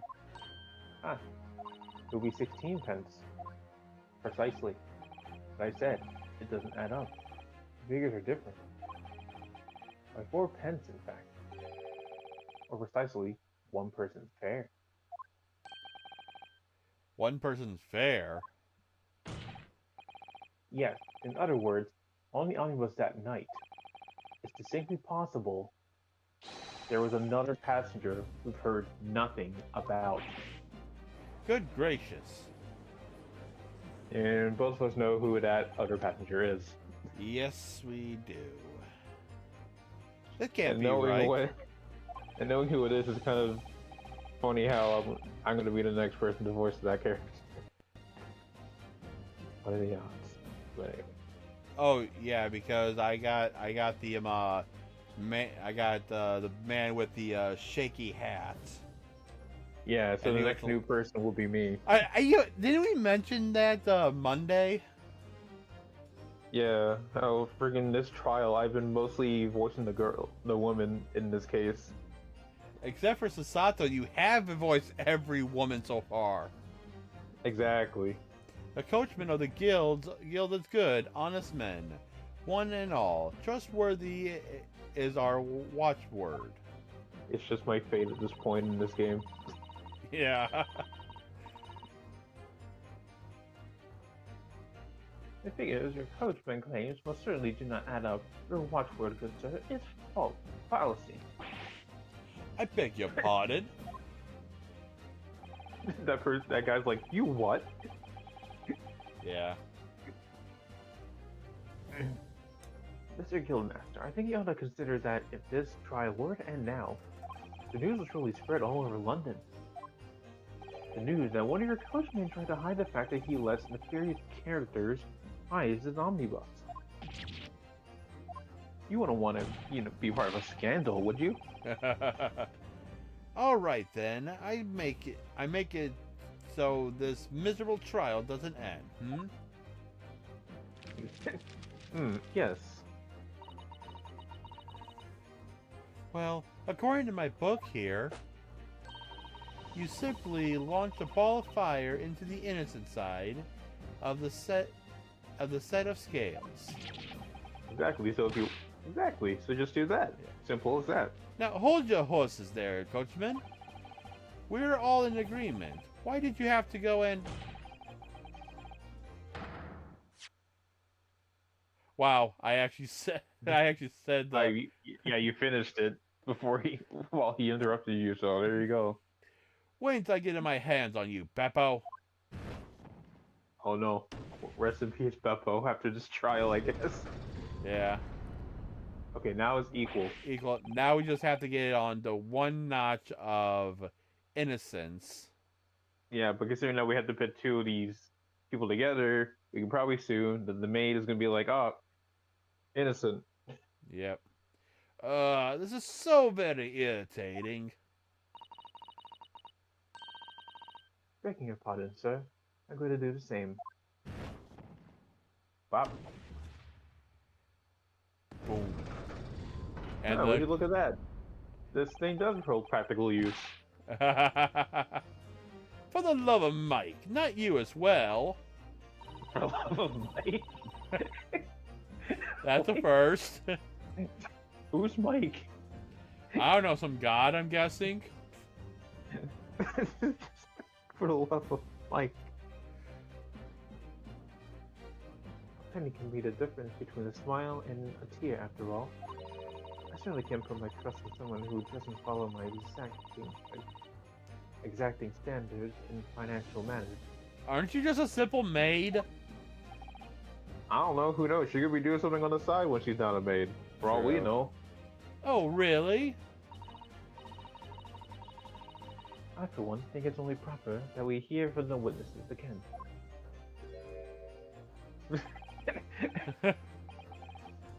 His eyes. Yeah. Wait, that means 4 jurors are now leaning towards not guilty. You know what that means? Yep. Well, These- we've done it, Mr. Nadahodo. We've won! Well, not yet, but we we- won this part of it at least. Yeah. What are you playing at, you dandy fool? Shut your trap, sir. No one deceives me. But we had contentious. Consensus. What? Consensus. We had consensus. Shut your trap. I said shut your trap. Dang. I know a liar when I see. No, you don't, or you would not have.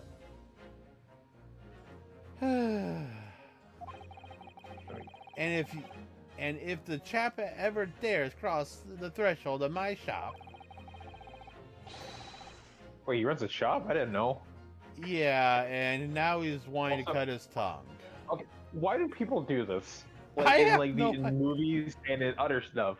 Like I don't know why they lick knives and swords, and it's just like, you know, you could just literally just cut your tongue off if you do think right. If you do think, wrong. Well, granted, I can't say I have not done that when I'm eating something and then there's something just stuck Yeah, to but it my. looks like he's also like partly licking the blade, like the sharp end of it too.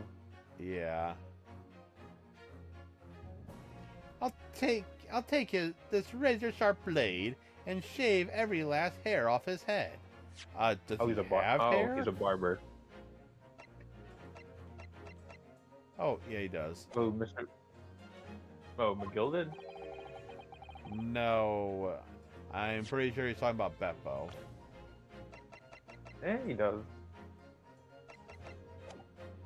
Please tell me he's a barber. I mean, yeah, probably. Let's hope he's a barber. Well, in a quite remarkable turn of events, the defense examination of examination has flipped the balance of the scales of justice. The jurors now stand at 2 for guilty and 4 for not guilty. In accordance, there is no longer a large enough majority among the jury for me to adjudicate. The trial must continue.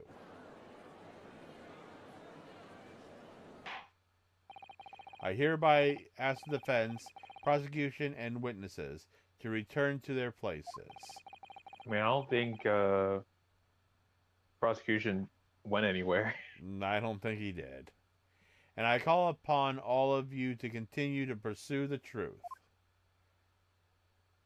Yeah, you keep saying that you want us to pursue the truth, but yet you're too stupid to see the truth. Truth when it's right from your face. So, Lord von Zeeks continued the substantive the case for the prosecution, if you please. That makes that makes number 2. Yep.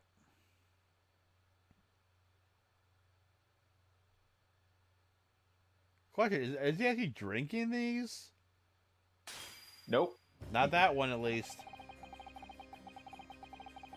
Having savored the rich aroma of the carmine contents of this hollow chalice. Good thing he was wearing gloves. Tell me about it.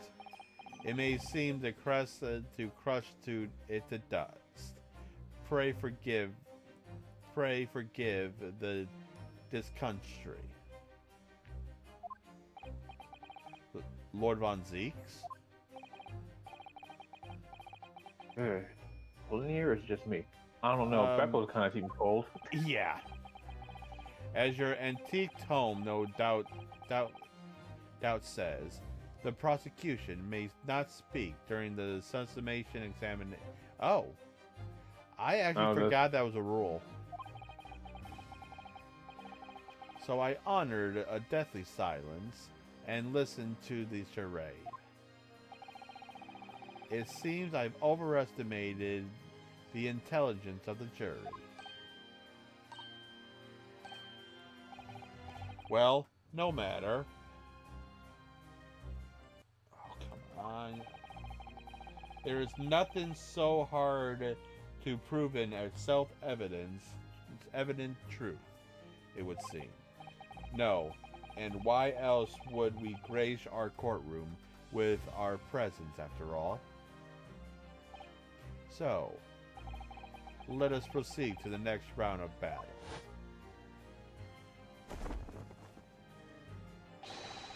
And bring forth the witnesses once more. He looks amazing without that cape. Yeah.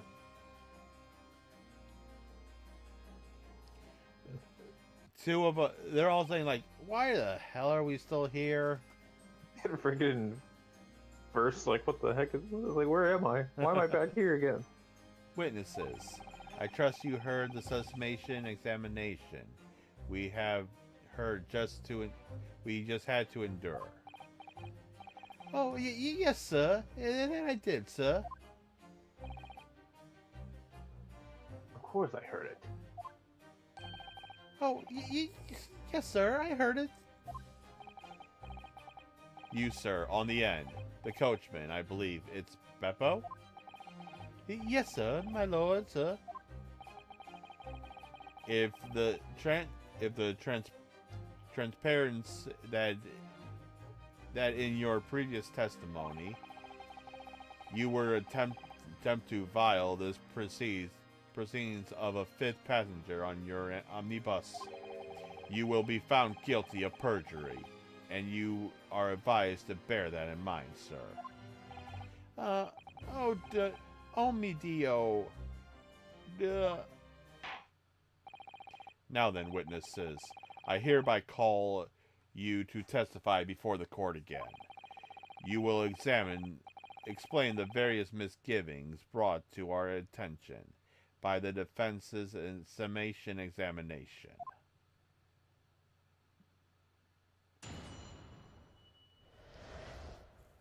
Okay. I only carried 4 passengers that night. I swear. But Well, I for one was told I had to pay 5 pence for the bus. He fiddled us on the fare, he did. And then I saw that blood-curdling sight, and as well, it's all too much. I tell you, I saw Miguel stabbing that man. Everything I said before stands. Oh, yes, he stabbed them. Yes, he did. I think so too, yes. L. Consul, make sense of this for me, please.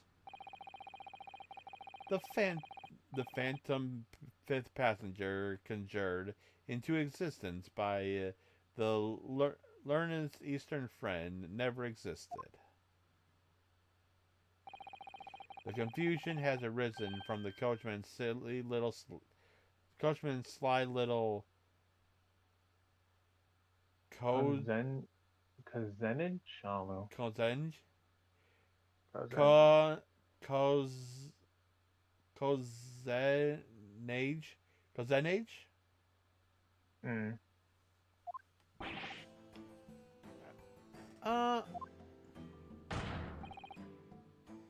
Beppo, explain yourself.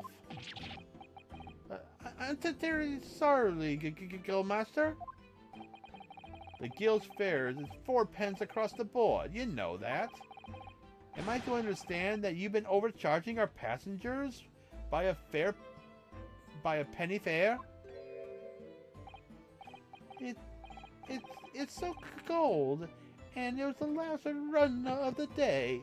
Hey, it's always a half empty. I didn't. Oh no, it would have been half empty. You have been dishonest, coachman. I'm sorry. You're a disgrace, Beppo. A disgrace. And your selfish actions have brought honor to the entire guild. If I may, sir, I had to pay a transpense on the buzz just last week. What? 4 passengers at 5 pence each is, yes, 20 pence. I've done the arithmetic 10 times already, and I just can't make the results come out any differently. No, that figures.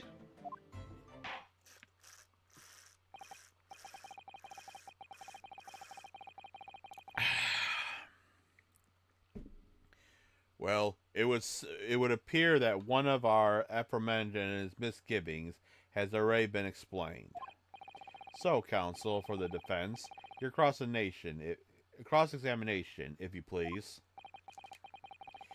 We have already had the pleasure of protraced summation examination today. I see you intend to continue this parlor games. Absolutely.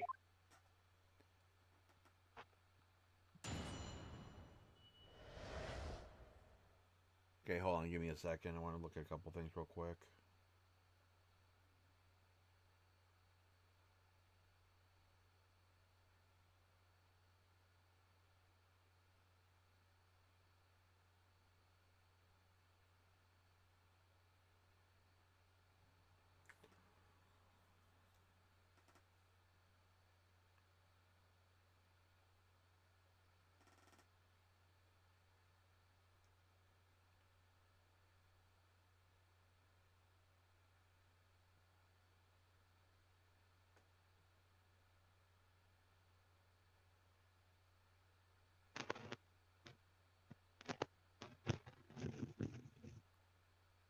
Sorry about this, guys. I'm just looking at something on my phone real quick. I just wanted to look up while I'm thinking of it.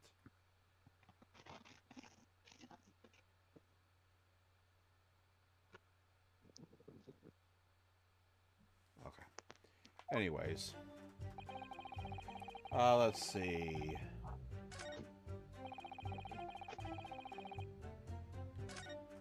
Was very tight as well.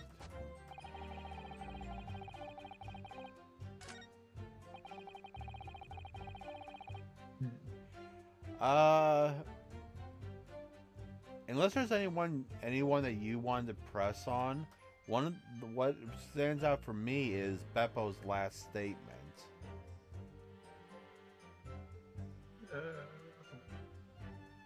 Unless you just want to press them all. I mean, we can start with that. Which one? The last, what you wanted to do with Beppo's last statement. Yeah, because Last one. I mean, look.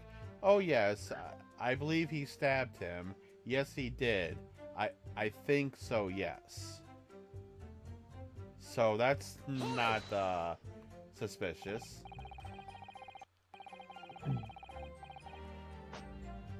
Earlier, you testified that you saw the moment when the defendant allegedly stabbed the victim, didn't you?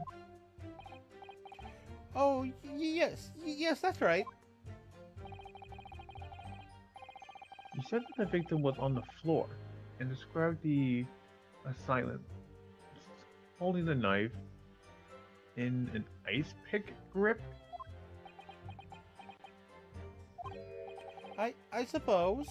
I might have yes, put the cart before the horse, maybe. What is this? Well, I'm quite sure about most of it. I was driving the horse when I heard a scream from the seat on the roof of the deck. Oh, I expect that was me, sir. Then when I turned around, yes, and I saw it through the skylight. The gentleman on the floor was on the floor, and the knife was sticking up out of his midriff. That's right, yes, and the fellow holding the handle was the famous man, yes. So in short, you didn't see the moment when the victim was actually stabbed at all. I really thought that I did, but you really thought you did when you literally heard the scream and where you had to stop the carriage before you could look. But when I was going over it again in my head, no, I suppose I didn't actually see the precise moment of the stabbing, did I? What would you look at that? Well, no, we don't have to continue because we have a pursuit. Excuse me. Excuse me. Do you have something to say about that, Mr. Fairplay? Now listen to me. I know what you're thinking.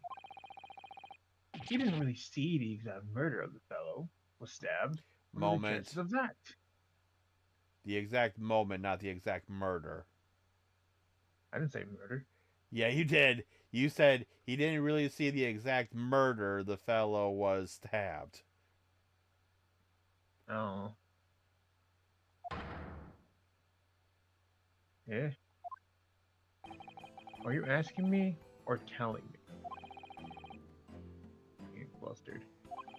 Might be able to extract some new information from him if I answer him cleverly. So you just have to see the exact moment the crime was committed? I like the other option. Some days are like that. Well, what do you want to choose? I don't know, what do you think? Well, just in case if something happens, I'm going to drop a quick save real quick.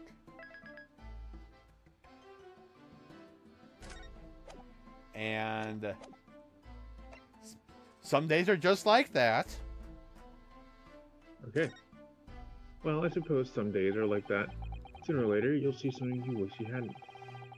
If you're always peeping through a land on top of an omnibus. Peeping?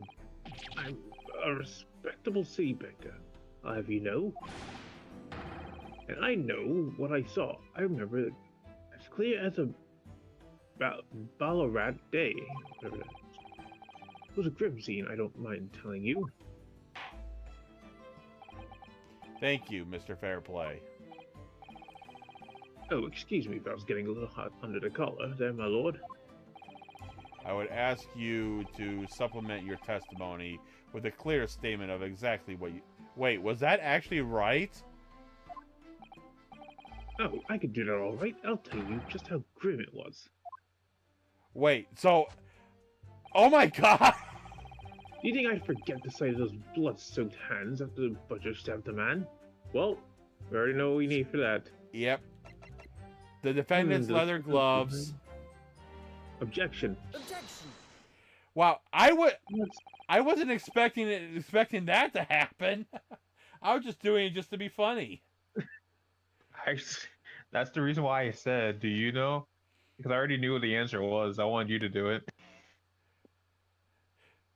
I was just goofing around. I wanted to see what you would have picked. That's the reason why. That's why I said I was just dropping a save because just in case. But I didn't save because I already knew the answer. anyways, Lux soaked hands. Well, I admit that soaked might be laying on a little too thick, but anyway, there was definitely blood all over them. Both of them were covered in it. really? You're wrong on. Dang, that's wrong on both accounts. Yeah, because even if it was covered on, even if it was just on the gloves, there's blood on one glove. Not both. Exactly. Yeah, there's blood on the gloves, and there's only blood on one part of the gloves, or one of the gloves. Well, I'm sorry to disagree, Mr. Pelly, but that's more than a little peculiar. What? Here are the gloves worn by the defendant, Mr. McGillen, on the night in question. Oh, yes, right. Certainly does appear to be a sizable dark color stain there. But, as I'm sure you can clearly see, it's only on the right-hand glove.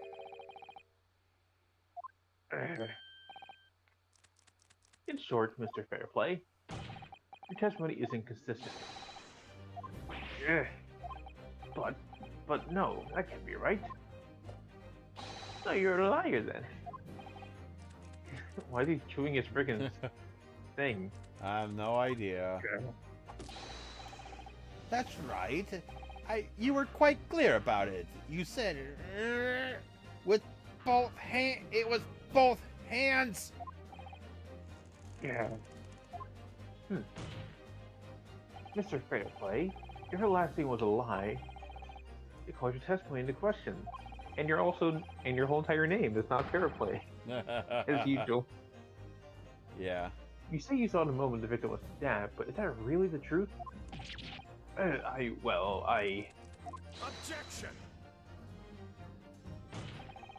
It was a simple mistake. You can't justify accusing this man of. Yes, we can. This wasn't. Yes, it wasn't both hands. It was only one. But the fact remains. The victim's blood was on the accused. Objection! No, Mr. Fairplay categorically stated that he saw blood all over both hands. Which means there's a strong possibility that this witness was deliberately trying to mislead the court. Why? I'm a city banker, for pity's sake. My word should be the gold standard. No, you're human still, technically. I'm a gentleman, not some gutter snipe upstanding member of society. Don't prevaricate? Prevaricate? I don't know. You think I have no reason to lie? Is that really the case? Oh, well, we know. Mr. Nadahodo, if we had some evidence explaining why Mr. Fairplay might be lying, it could turn the tide of this trial completely. Exactly. From this show, this man has compelling reason to lie in testimony. I have evidence. Okay. My lord. Yes, Consul. The defense is ready to present evidence. By Jove, are you sure? Yes, evidence that will clearly demonstrate why Mr. Fairplay has a reason to lie in his testimony. Yeah. Very well. I hereby call the defense to present its evidence. The evidence that determines the motive for the witness's alleged deception of the court. The debtor's ledger. I was just gonna say that. Take that! Take that. This is a list of the debtors who owe money to Mr. McGilden. Yes, a list of innocent victims, crippled by the accused as extortion. The point is, among the names of those debtors is your name, Mr. Bruce Fairplay. What? Mr. Fairplay, are you currently indebted financially to the accused? No, well, it's really worth being called a debt. According to this ledger, you owe 20 guineas. Not an inconsiderable sum of money, wouldn't you say? Well, what of it? Let's suppose Mr. McGillen were to be found guilty of murder. What will become of your debt in that case? These documents state that the loan agreement is forged between two individual parties. Therefore, we were the creditor, the defendant here, to be sentenced to capital punishment. The outstanding debts which were owed to him would be annulled. They would cease to exist. Cease to exist? Mr. Fairplay, is it not the case that you claimed in your testimony to have seen something you never in fact saw? In a devious attempt to annul your debt of 20 guineas to the defendant. Good. How much money is a guinea? I have no idea. Order! Order! Order! Mr. Bruce Fairplay. Yes, my lord. Jesus Christ. Let me ask you again. And be aware that your answer may have most serious implications upon your future, sir. Did you or did you not see the precise moment in time which the defendant is alleged to have thrust a knife into the victim?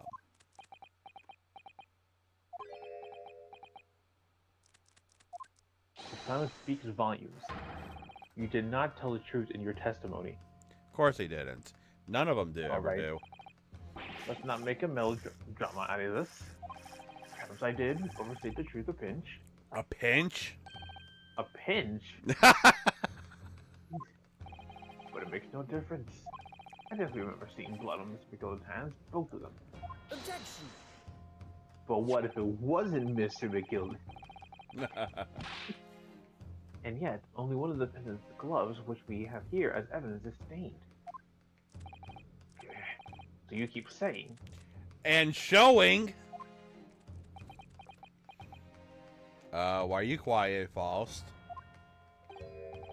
I wonder if I might be allowed to speak, sir. Go ahead, Mr. Faust. Well, the thing is, I think I remember seeing it myself as it happened. The way he's looking at it. Yeah. Seeing what? The blood, sir, on the assailant's hands. I think, yes. I'm almost sure it was on both his hands, not just one. What? What? Yet we're still presenting evidence that's showing that there's only one. It would appear that we're going to need further testimony from all you witnesses. This Yeah, time. but the thing is, but First wouldn't really have any reason to lie in his testimony, though. Yeah. Unlike Fairplay. This time, I would like to know precisely what you did and did not see. Do I make myself perfectly clear? Yeah. Jesus Christ.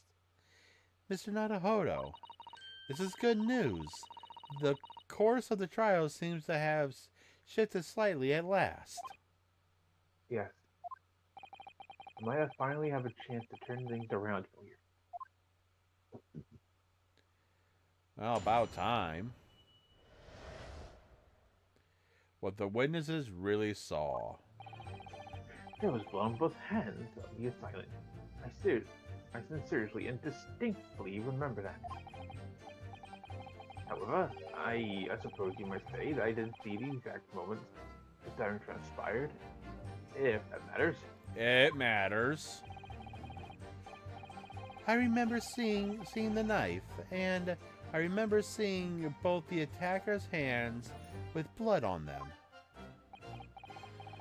I didn't actually see anything myself. No, not until I heard the scream. Anyway, the fact remains, it can't have been anyone else inside that carriage, or we all would have seen. Got a point, but still. Well, lo and behold, in truth of the fact, not one of you was witness to the crucial moment the crime was perpetrated. I apologize, my lord, but honestly, there was no one else inside the carriage. The man's hands were covered in blood. That much incriminating evidence is tantamount to saying we saw the man do it. That's really not what testimony is about. Exactly. Let us examine the interior of the omnibus once more. The victim's fresh blood is clearly visible on the seat, corroborating the witnesses' accounts. In other words, there is no substantial nor significant change in the fact of this case. Very well. Your cross-examination, please, counsel. I know there's something wrong. I know there's something else with the omnibus, but I don't think we can do that yet, though. What, the storage space? No, not the storage space. The skylight thing. Oh, can we do I it? want to see. I'm gonna check there really quick. You talking about the skylight from the outside? Yeah, the one that's on the roof. You can clearly see inside the carriage or the opening.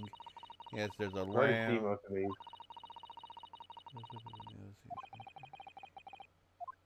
No, you can't open it just yet. I just realized when I originally looked at it, I didn't turn it to see the latch. You know, I think there.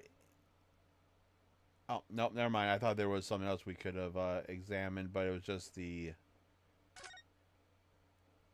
Oh wait, we can examine the front seat. Hmm. We can examine the front seat of the omnibus on top. I thought we did that already, though. This is the deck of the omnibus. Oh, you must be wonderful view of London Street from up here. So people sit all the way up here for a better. Actually, I think we did read that. Oh yeah, we did. It just did it from the back. I know we can. But okay.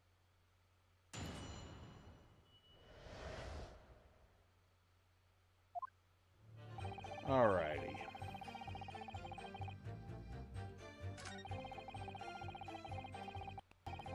I suppose I might say that I didn't. I'm thinking either the last one or the second one.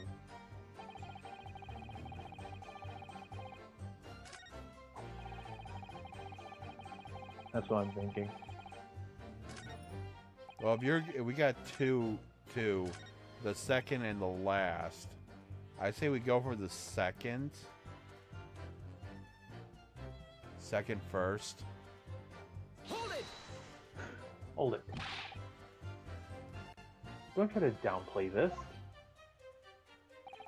Whether or not you saw the exact moment of the crime is a matter of fundamental importance as well, you know.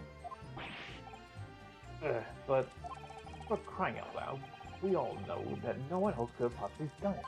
I was just trying to save us all time. By lying. Okay. You have a loan of 20 guineas outstanding with the defense. Do you not? You hope to release yourself from the financial burden by ensuring the defendant was found guilty. Well, that's not entirely not what I was hoping for. I just lost a little guinea or 10 when I backed the wrong horse in the derby, that's all. He was horse betting. It was gambling, of course. Let's go gambling. I was going to win it all back. The fixture of this weekend, that's just sure thing. A little guinea or 10. I'm a banker. No one bats an eye if I bother spending money for the weekend.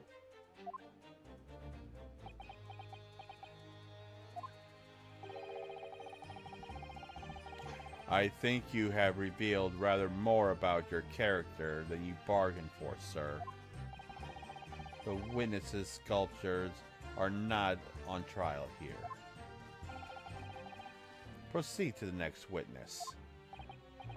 Is that really how it's supposed to work? No. Okay, definitely the last one, I think. Alright. Everyone else in the carriage. Or we all would have seen. Hold it. Everything you saw of the accident was through the skylight on the roof of the omnibus? That's right, it was fiercely cold that night, but the glass wasn't frosted over. Oh yes, I remember. I was How do you not remember? Okay. Oh yes, I remember. I was shivering. It was so bitter. Which rather begs the question why the pair of you were sitting on the roof deck in the first place. I don't know about this young fellow, but I couldn't enter the cabin. Why? Oh? Why not? It was locked from the inside. I tried knocking, but no one opened the door. It was locked? That's right, it's a public bus service for pity's sake. That's not what I call fair play. Because that's your name. Yeah. Yes, I had that exact same experience. I tried knocking, but the gent inside just gestured at me to clear off. I had no choice but to climb to the roof deck and look down longingly into the warm cabin below. Well, I can assure you, I wasn't just looking down, I was glaring. Long and hard. I mean, I can definitely tell you're glaring because you glare a lot. Yeah. That's precisely why I can tell you with absolute confidence that if there was anyone else in that cabin, I would have noticed. Unequivocal. Unequivocal.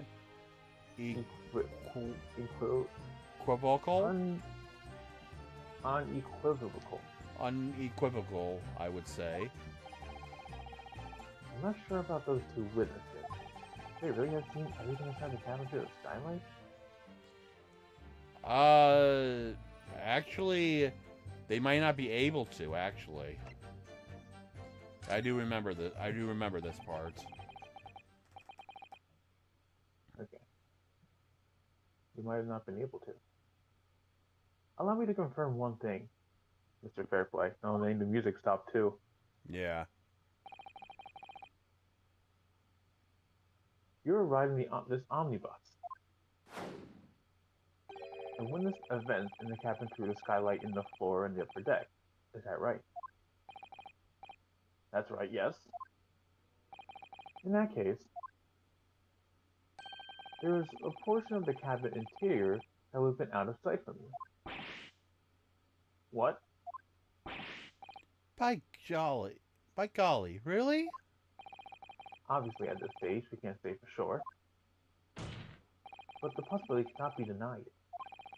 At the time of the incident, there could have been another passenger in the enclosed cabin omnibus. True. They wouldn't be able to see it. Oh, yeah. Enough hypothetical meandering, my Neopatese friend. The prosecution demands that you sustain your claim. After all, the scene of the crime is here in the flesh. Yeah, which means that why don't you climb up, sit where they sat, and tell me if you can see the whole area below you. Very well. I will uphold the prosecution's demands. You will identify the area on this cross-section plan of the omnibus. Where exactly in the omnibus are you suggesting this potential extra passenger could have been situated? I don't know. How about right underneath? Right underneath. Take that. Both rows of seats on the floor face in the direction of the travel, whereas the seats in the enclosed cabin face each other. Which means the visible part of the cabin, which passes on the roof deck and see through a skylight, is as I've drawn here. Ah. That's right, my lord. As you can see, it's opposite the one on which the victim and his attacker were sitting is obscured from view. In other words, if someone had been sitting on that seat, it's quite possible that these witnesses have been completely unaware of it. Ugh. Objection! It's quite possible some phantom was sitting there. You Neopanese have a forbidding habit of obscuring the truth with ambiguity. I concur with the prosecution's rejoinder. In a British court of law, evidence is paramount. I cannot entertain this conjecture, counsel. That is, unless you're able to put a name to this mysterious passenger to whom you allure. Well, I honestly don't know. Who could have been? Who could have been in the other seat? Out of sight from the witnesses on the roof deck. Can you, Mr. Nadahodo?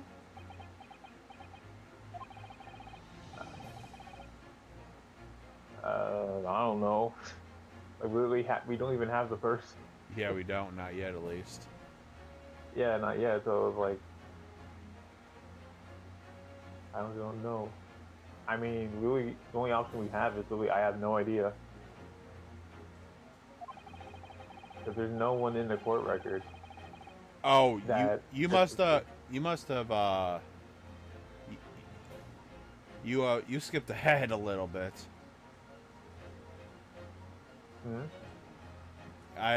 If you read honestly, I don't know or whatnot and whatnot. I didn't hear you say it because I did say it. Because when you said it after I said, "Can you, Mr. Nadahodo?" So honestly, I don't know who could have been in the other seat, which was out of sight. Oh yeah, you did. You just skipped over Susato's thing.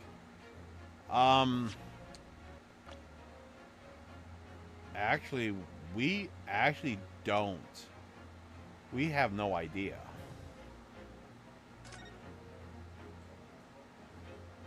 Yeah, I'm gonna hit that. Oh, we have no idea. But as proud citizens of the Japanese Empire, you will look to the sky and walk on, make sure all signs of tears are gone. Go on. It isn't just a case of going on, Miss Nato. Alright then, I'll go on. There's nothing like to put forward a net, but we don't know you. You are a fool. That response was desperate attempt by a man who had no notion of his own legitimization. A toast. Two hard lessons not yet learned.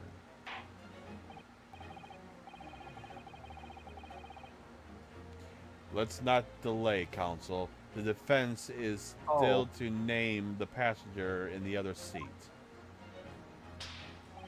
I know who it is now. I know. Well, look at it here in a minute, but let's get to it first.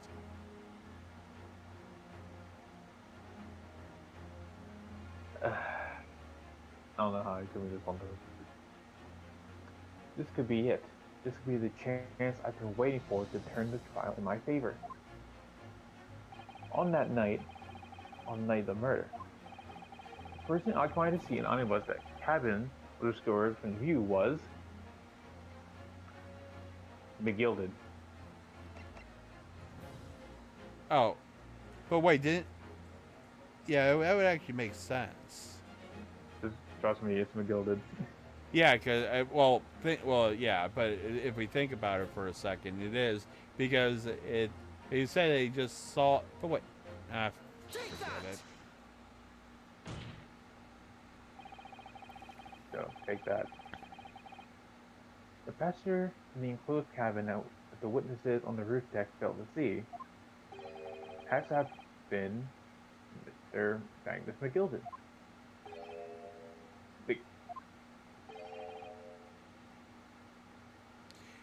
Mr. McGilded? What are you talking about, Counsel?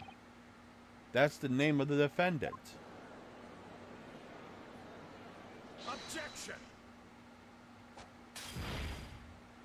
How did that not set the whole that whole section ablaze?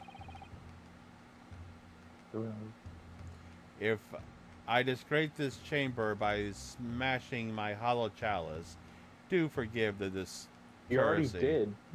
That's the second one, actually. Lord Von Zeeks. People talk of those tiny island nations of the Far East as having learning and culture of their own. But I see they use the terms ill-advisedly. What are you trying to say? Let me explain in terms even a student of an artless backwatered as such as yourself might understand. When the bloody scene unfolded, the victim and his assailant were sitting side by side. Multiple witnesses had asserted to the fact. Yet the very premise of which this case is built. Objection. Objection. But that premise may be wrong. What? The victim really was sitting beside Mr. McGilded. It creates an inconsistency that can't be reconciled in any way. What inconsistency, Counsel? The defendant's gloves, my lord. Both witnesses made the same testimony. They claimed that there was blood on both hands of the person sitting next to the victim. Objection. Yet, we know the truth to be otherwise. Only one glove bears the gory remains. Objection. Objection. The point is, even in the face of this irrefutable evidence, both witnesses have maintained their stance. Yes, their testimony remains unchanged. Exactly. They both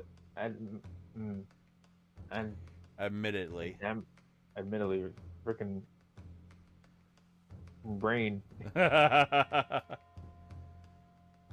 admittedly swear that they clearly remember seeing blood on both hands as the assailant. In short, their memory of events is correct, and their testimony reveals the truth. Was somebody else seen beside the victim that night? A third party we have yet to identify. And the victim's blood was on that passenger's hands, both of them. Objection. And who was this third party? obviously, the true culprit.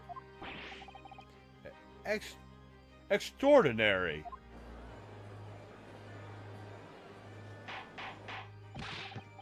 Order! Order! Order! What exactly are you postulating? Objection! The defense postulating is just that, nothing more than conjecture. The witness has clearly stated that they saw the accused. Okay. When elaborating on the testimony, Mr. Fairplay said the two of them were wearing hats, and I couldn't exactly make out their faces. Yes. The top of their heads were obscured by the roof. I could see the rest of them though. Yes, that's right. Both gents were most certainly hatted. That sounded wrong. Hatters do tend to notice such things. Although anyone who has a brain and eyes can see that they are wearing hats. I mean, granted, it kind of doesn't look like Mason wore one because you can kind of see his face or his mustache or whatever. Yeah, and in the profile picture, he is wearing one. Yeah. Not freaking cat. Your cats again. Yeah. My cat, his tail was going part of where my headphones were. Oh, Jesus Christ. And what particular styles of hat did the two gentlemen sport, Mr. Faust?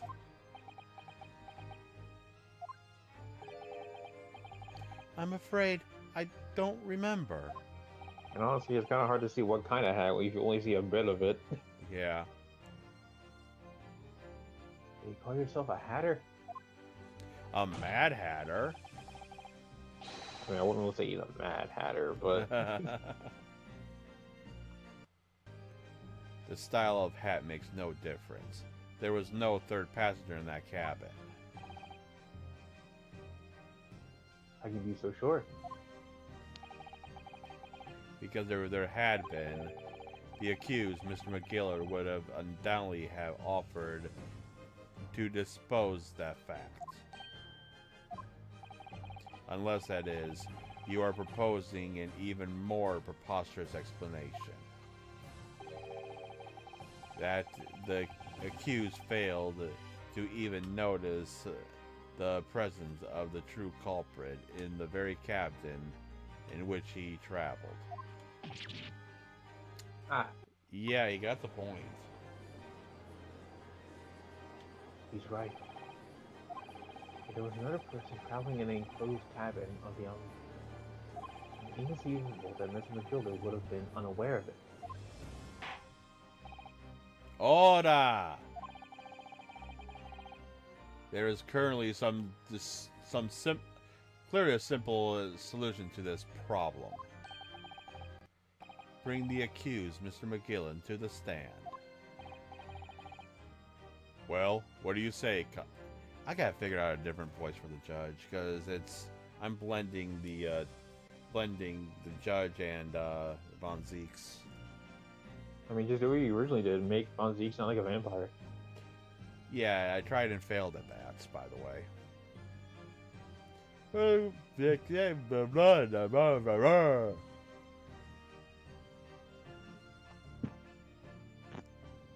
well, what do you say, fuck it.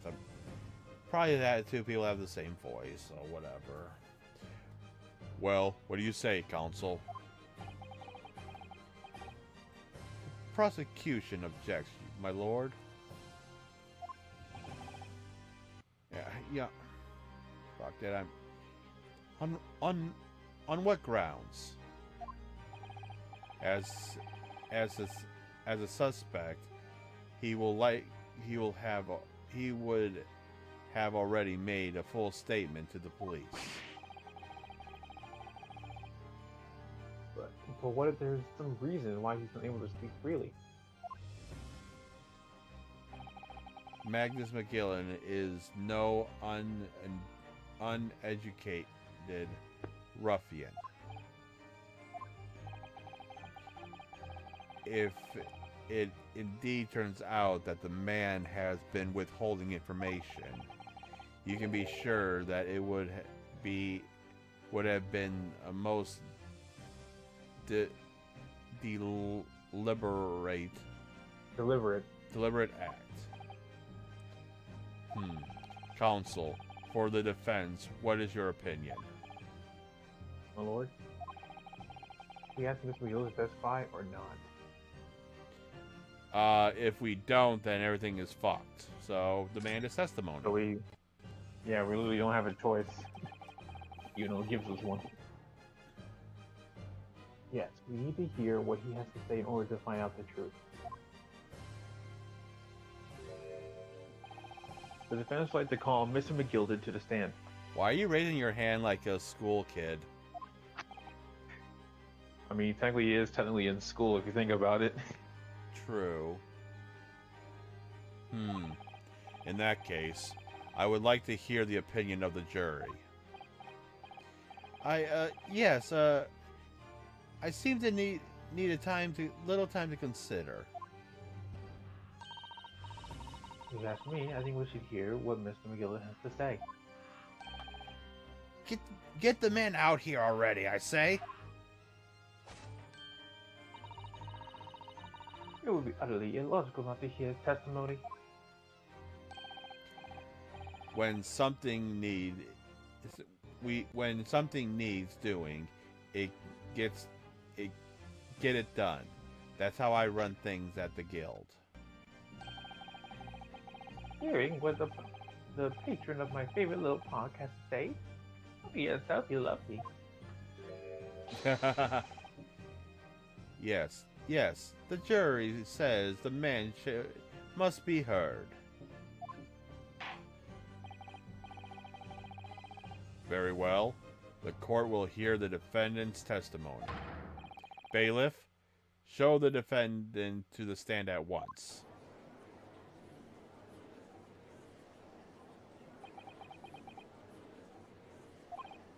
Now, maybe what actually happened that night will finally become clear. All right. Oh, I thought this would be continued. All right. Well, before we continue any further, I gotta get up. It's been it's been almost 3 hours. Ow. Yeah. So Also, I need to feed my cats. And I also want to get a snack. My throat is killing me right now.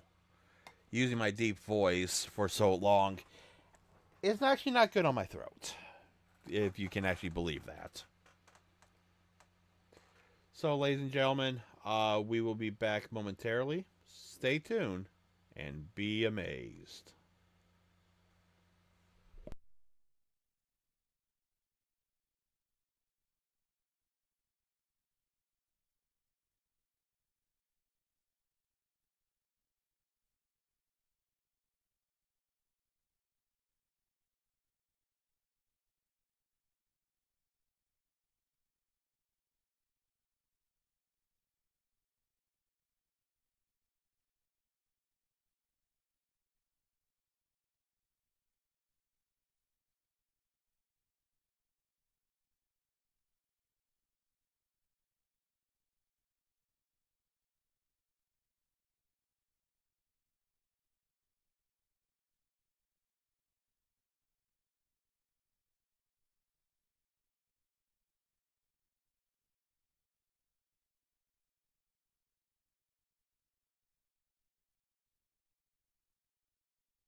Alrighty, ladies and gentlemen, we have returned from the abyss of the underworld. Okay.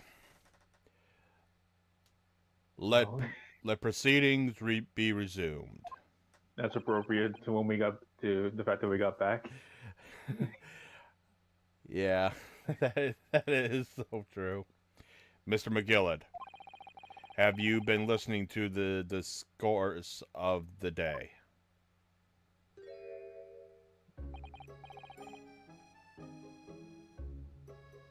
To be sure, I have, my lord.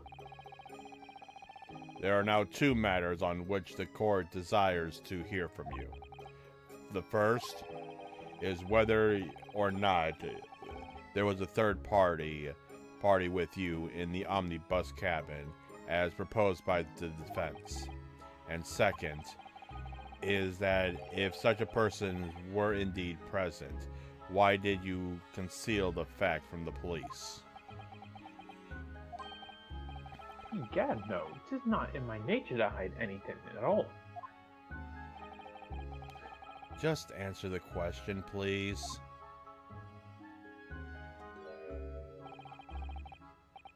The truth of the matter is, I've been desperate about this all along. Do I tell yous all, or keep my mouth shut? Tell us what, Mr. McGilded. The fine fellow representing me is absolutely right. In the carriage on the night with myself and the other man, there wasn't a passenger. It's true. Hey, it was me who helped the little urchin get away after it all happened. You... what? Oh, Jesus Christ. Of course. No. Magnus McGillard. That convenient excuse can't save you now. I'm truly sorry, so I am, Lord Van Zeke. I'm sure you'll be one to know why I said nothing when I was taken by police. I do be having a very good reason, I assure you. Which was? Well, the little child was just in the wrong place at the wrong time. And not in any way involved, you see. What? If the police had known the wee one was there, that's still a weird choice of words, but okay. They'd assume she died. They'd have hauled her into this courtroom just like myself. I mean, we probably would have. Now we're probably gonna do that now. Yep, you got that right. I'm only trying to spare her that. Young hearts and young minds are easily damaged, my lord. That is true. Yeah. You know, actually, I think I'm going to redo some of these voices. I'm going to keep the judge in a deep voice, but I think for this part, I'm going to use normal voice for Von Seeks, because since when I'm not a Hodo, I use my normal voice for not a Hodo, so I should do the same for the prosecution. Yeah, I roughly do a normal voice for Naruto, but sometimes an accent leaks out. But most of the time I try to go for accents that the characters are. Yeah. I've not been good at doing accents, so I don't even try. So when I try, I fail. I've been pretty decent when it comes to voicing stuff. Yeah, you have. Especially your old woman voice. Oh, dear me. It's pretty damn good, to be honest. And who is this young child you speak of?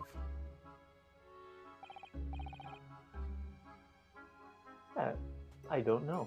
Bruh. You don't know? Or you don't want to know? Or he knows and just won't tell us. That's actually what I meant to say. Aye, well, the wee thing just happened to be in the carriage that night. I never saw her before or since. Objection! We have absolutely no reason to believe this man. The prosecution calls for the witness's statement to be disregarded by the court. I wouldn't be surprised if the urgent isn't here in this courtroom as we speak. Listen to the proceedings. And how would you know this? Oh, Oh, yep, and there she is. Ah, smoke! Ah, fire! There's a fire! Look, someone's trying to get away. After them! No use it! I can't see a thing. what is going on? Smoke screen. Be careful, Mr. Nadahodo. Cover your face. I mean, I can't see anything to begin with. Bailiff, don't let the accused escape. Secure the omnibus. I hereby call emergency recess. Bailiff, secure the defendant, ensure the defendant's in custody, and clear the courtroom.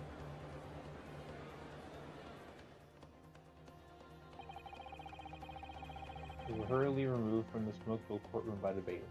I swear to God, if there's a be continue part that happens right now, I'm gonna be annoyed. Amidst scenes of chaos, as people stumbled over one another in their desperation to flee the chamber, we had no idea what was happening. All we knew was that, for the time being at least, the trial was suspended. To be continued. Fuck off, because this would have actually might have been a good place to actually have ended the stream.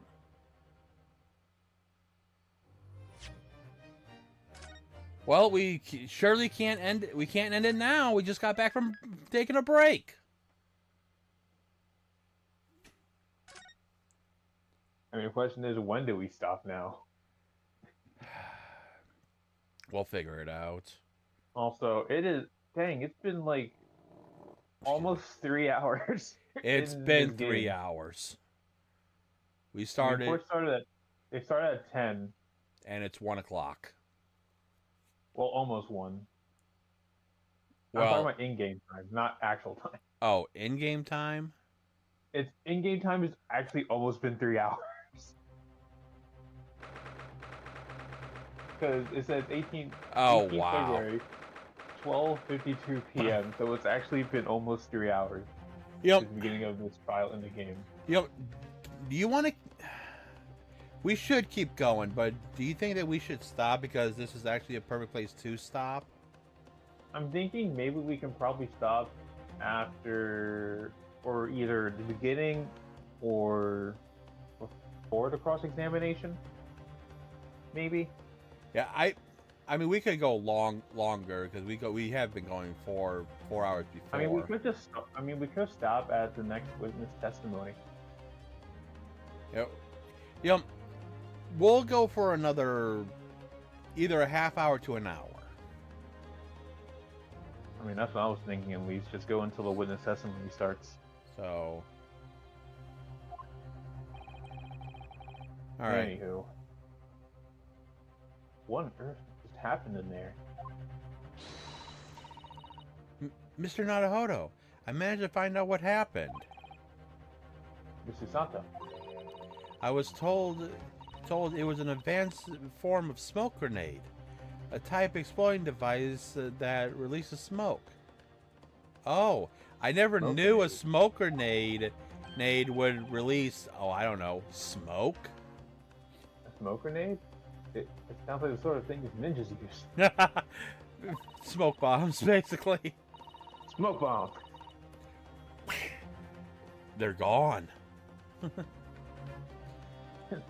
They're making sure that they're just making sure everything is safe now. I think the trial will start again before long. I mean, they definitely have to friggin' vent out the smoke. Yeah. But who would have done something like that? I don't know. Maybe the person who was the freaking kid who was watching the trial. Yeah, probably. The police managed to capture someone who was trying to flee from the courtroom, apparently. Flee the courtroom? Why? Well, a young girl of around 15, I hear. A young girl? And could it be the other passenger that Ms. Gilded talking about? My thoughts exactly. So he wasn't lying. That's a surprise. Oh, what's... Oh, hold on. I actually had accidentally read that again. What's become of Mr. McGilded, actually? There are many things I need to ask him about, but he's not here. I think he was some... Oh, Jesus Christ.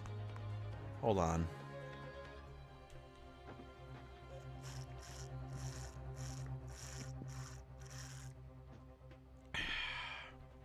Thank God I keep water next to me. I think he was summoned to the prosecutor's antechamber to answer questions, along with the young girl. Who is she, I wonder? And what was she doing here at the trial? She was taking a huge risk, and for what possible benefit to herself? There's another matter that's bothering me. What's that? The 20 pence. Hmm? Oh, yeah, that probably means that was probably her. Yeah, it looks like the carriage driver was charging an extra pence to cover the girl. Probably. Because I assume she didn't have the money for that. I And don't fully. Mr. I don't fully remember. According to the coachman, Mr. Beppo,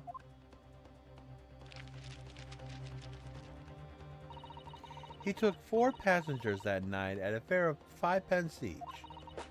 That comes out to a total of 20 pence exactly. But now it seems there were in fact 5 passengers. Which means the figures don't seem to add up again. She's right. That is strange. Counsel for the defense, kindly proceed into the courtroom. The trial will recommence in 5 minutes. Oh, now I remember what happened during that time. Oh, thank you, officer. We'll go in straight away. Oh, wait, I think I remember too. Well, whoever she is, I imagine this young girl will be asked to take the stand to testify now. I really can't imagine what she's going to say, but it could alter the whole direction of the trial. We'll know soon enough, Mr. Sato. Yes.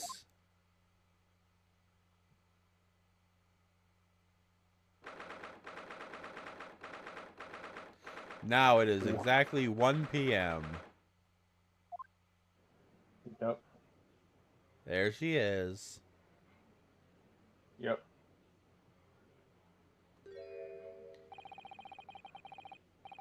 There's a young girl next to Mr. McGilded. Look. It must have been the one who caused the disturbance before.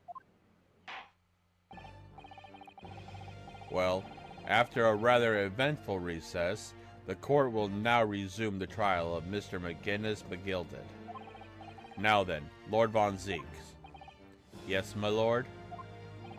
I believe you have established the cause of the smoke which violated proceedings earlier.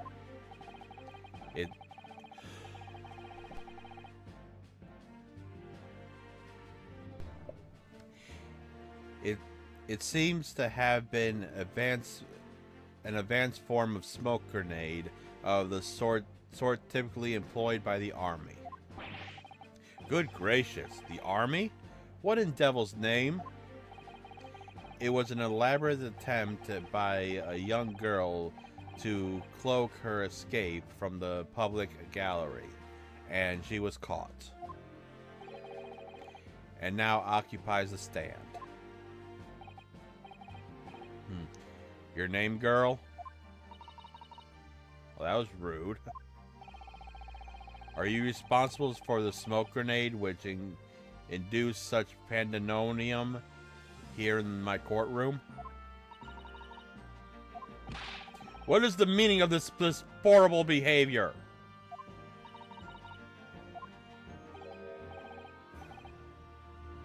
I made, my lord. Yes, Mr. McGilded.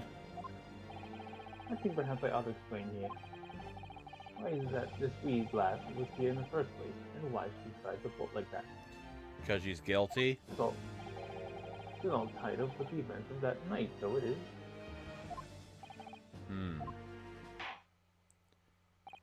Very well, Mr. McGilded. Give your testimony. You will explain to the court exactly how this young woman is involved in the case.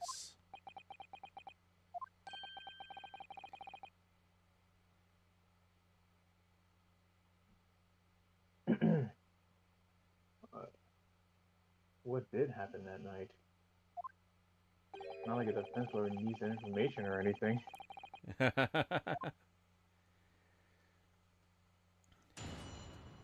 Yeah, we should go until at least 1:30 just to be, just so it doesn't feel like we're doing this on purpose of ending things just right here. Yeah, a young girl. On the night in question, I took the back seat in the omnibus, and promptly nodded off. Then, okay. Begora, Bowser's and Eddie. a wee scream woke me up with a fair start. There was a fella collapsed on the floor at my feet, so I sat him up on the seat across from me. Then I turned to find out where that scream had come from, and bless my soul, what did I find? There was a child in there, all curled up in a ball, hiding the wee self away. Where was this child hiding? I mean, I know, but I remain somewhat baffled, I confess. From what I gather, on the night of question, this young girl was indeed riding the omnibus. Is that correct? Exactly as the defense counsel said. This last was the fifth passenger, my lord.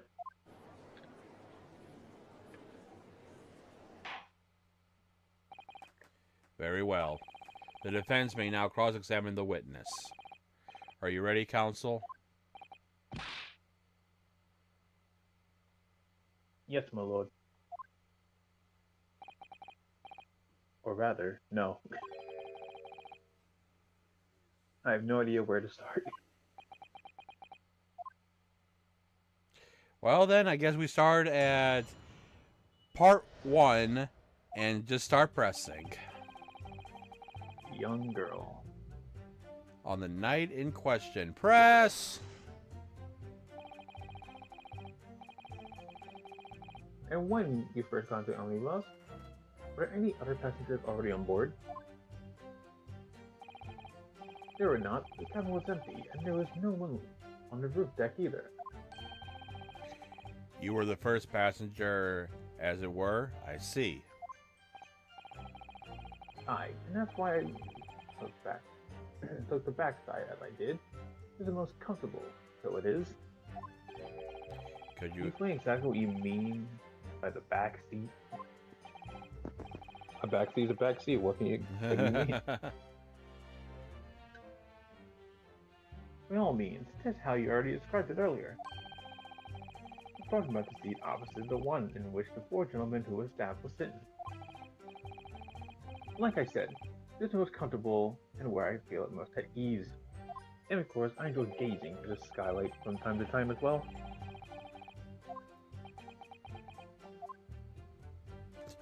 He is just silent. That's Entire not time. That's an Edgeworth silence. Like he knows something is up. Yeah. Next one. Second. I actually want to press the third one because that one sounds interesting because he was on Well- the floor. Well, I already pressed the second one, so. I mean the third one, not the second, but anyway.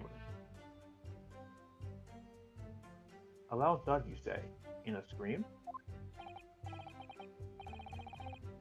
Aye, that's right. How can I explain it? It was like the sound of someone falling to the ground. That sort of noise. Do you think it was the sound of Mr. Mason falling to the floor having been stabbed? Well, now you remember, I was asleep at the time, so I wouldn't like to say. And when the sound woke me, I opened my eyes. I was the soul that you seen in the carriage, but the fella on the floor. You didn't see anyone? But at the same moment, you did hear a scream. Ah, from the seat above the roof deck, I presume. Not above me. No, my lord. It was from inside the cabin. But I wasn't altogether thinking about the scream. No, I was too stunned by the desperate sight before me eyes. Okay. So now for the third one to be pressed. Hold it! You set him up? The victim, you mean? I did. On the seat across from me, as I said, I could plainly see the poor devil was already gone.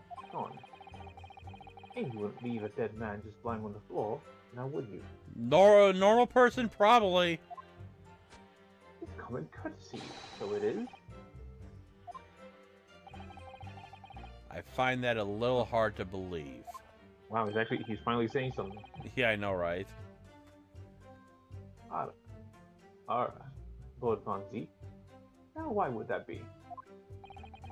You wake to find a man laying dead at your feet in the carriage. A normal person would hail the cabman.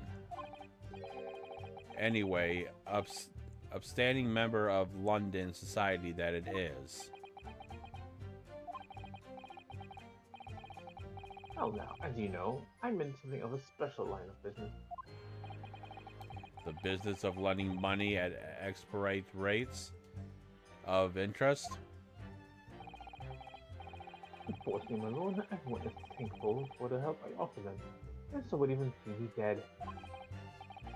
So I do try where all possible to avoid getting myself in a tangle with trouble. Are you suggesting you're just going to leave the man there? Heavens alive, no! I was always intending to report it, so I was. Only I had a mind to find out what the whys and wherefores first. The whys and wherefores? That is so strange. There were some details I wanted to understand before anyone else got into meddling. That wee scream I heard, for example. Wouldn't your good self be just the same? Yeah. He says he heard at the same time as the others of different classes. Alright, number 4. Hold it! I'm afraid I don't understand. I'm sure you told the court that there was no one else in the carriage except yourself and the victim. So I did, sir. So I did. As far as I could see, that is. What do you mean by that? Well now, 'tis a queer thing. The wee scream I heard as I woke up. It came from, is excused of vulgar expression, under the backside. Which means he was laying down on the seat like you were laying on a couch. Good gracious. Under the backside. And when I lifted the seat in which I'd been sitting, I found there was a wee cubbyhole there for storage. Mr. Naruhodo, we can examine the omnibus ourselves. We already know all this, Sasato. Yeah, we already knew this from last time. We Like, what? Almost 5 hours ago? I mean, we also already knew that from, you know, Monday when we already... Wait, hold up. Examine the bus. Okay. What are we looking at? Open the door. Well, let's open the door and go inside, shall we? Seeing the murder, it's horrible. What the? That was not there before. Exactly. Let's examine it. Okay.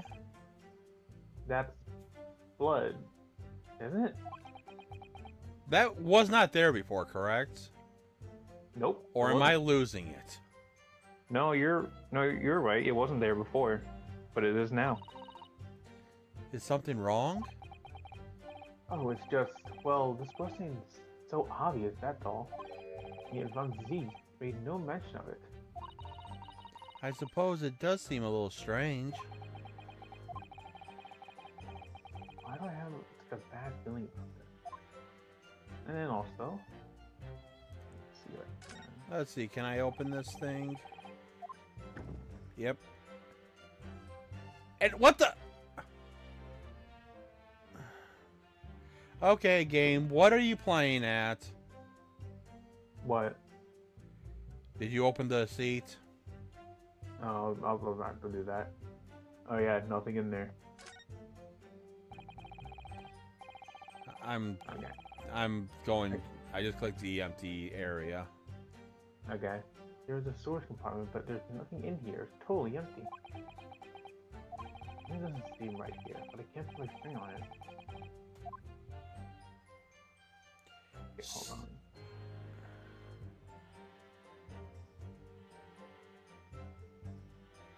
What are you looking at? No, I'm just double checking things. Can we do this? But I think that's all the stuff at the moment that's new.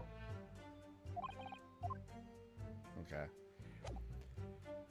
Let me just double check. Okay. Yeah, that should be all the ones that we have for right now. Yeah.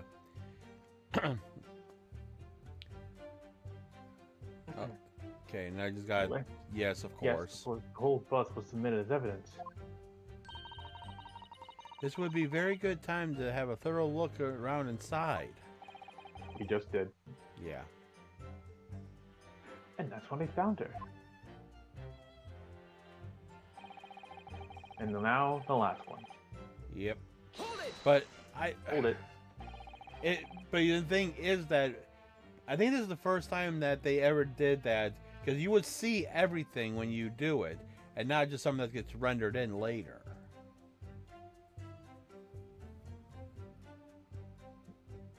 What do you mean? Like we should have there in other games, we see the blood on the floor. We would see the blood on the floor and whatnot. Yeah. Anyways, go ahead. But yeah, but it wasn't there then, but it is now. Yeah. See, she was hiding herself?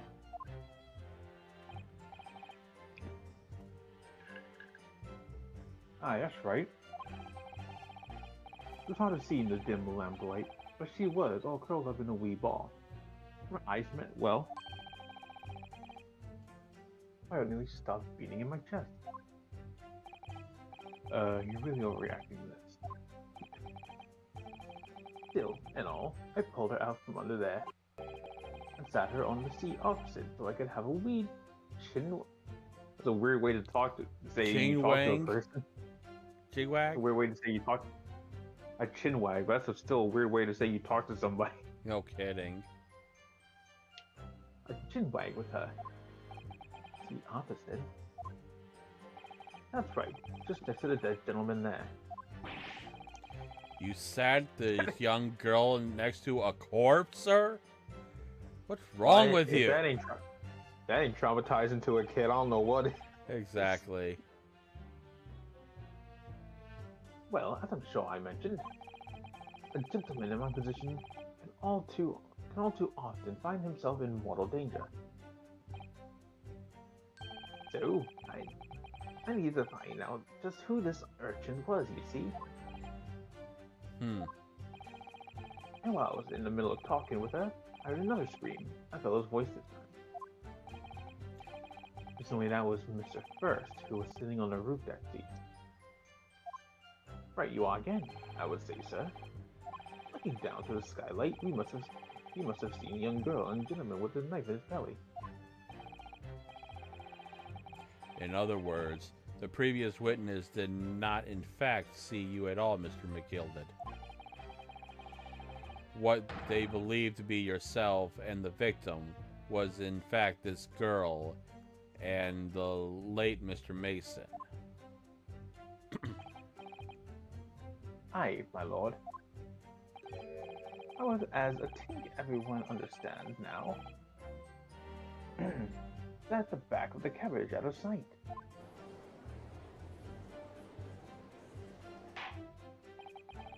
It is certainly plausible. The defense is somewhat dismissive in stature. That the defendant is somewhat dismissive in stature.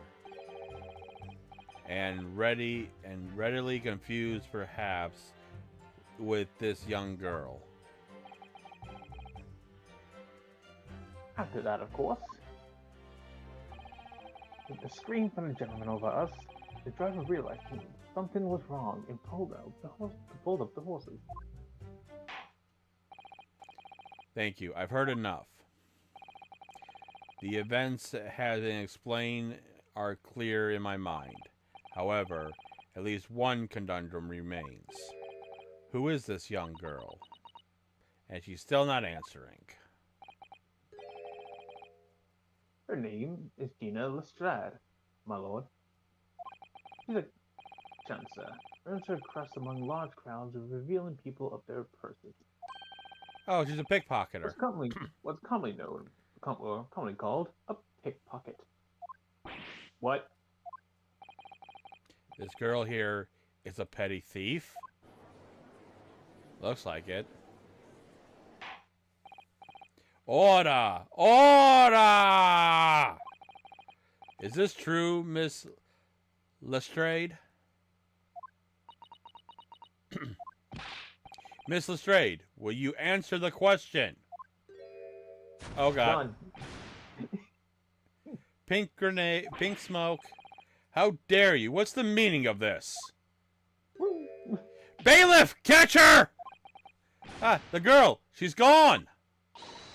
Open your eyes. I think, That was her. open your eyes. Open your eyes.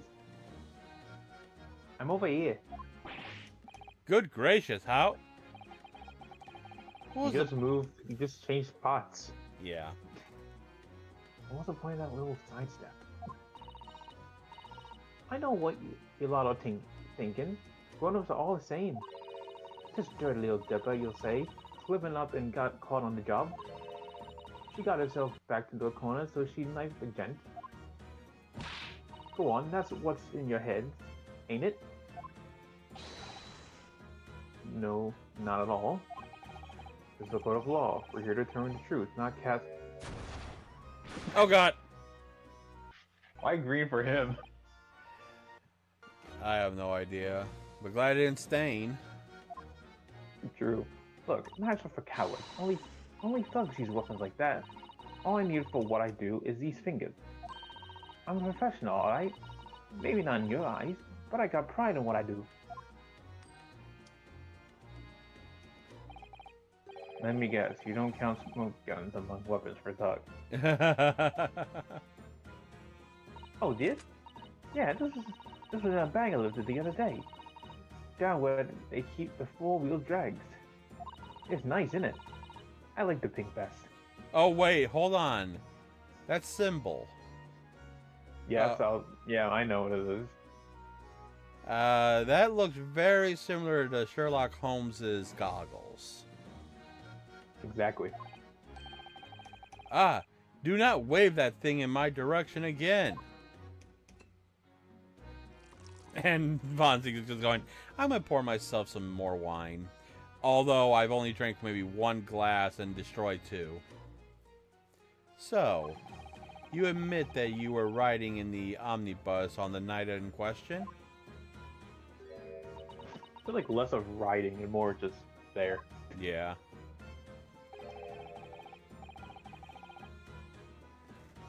It's alright, lass. You can tell them the truth now. The hell happened to my headphones? They're all tangled up right now. Alright, yeah. It's just like the Irishman said. Irishman? Is he talking about Nadahodo? I don't know. The court accepts this girl, Ms. Gina Lestrade, as a valid and significant witness in this case. According to the young lady, you have now heard your testimony.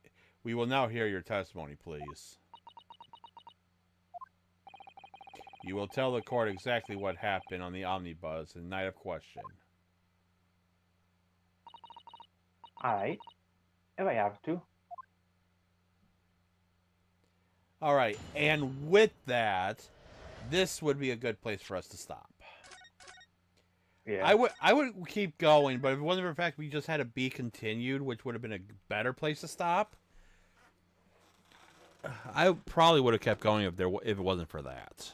Because really, I've got nothing to do. I got nothing to do until later, so. Yeah, but I feel like we better just stop here and then continue, like, you know. Yeah, we would be continuing up on Monday. Unless there's a you want. If you ever want to do it more than just the 2 days, just let me know and I can always bump one of my streams. Okay. So, but it would have to be Monday. Sorry, any time Saturday, Sunday, or Friday. But I'll leave that to your discretion. I'm not too worried about it. Anyways, guys, let's see who to send you guys to over on Twitch, shall we? I like making a habit of this because then when I actually get people to actually join in, at least I can send them off to people. Even though I'm the only one literally sending on myself off.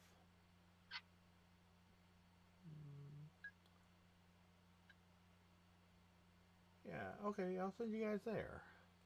I'm sending you guys to Abdallah. ABDALLAH. Smash! He's playing Kirby and the Forgotten Lands. Yeah, Forgotten Lands. And it looks like he might be doing the. Or I'm not, because Abdallah does not have a raid thing on it.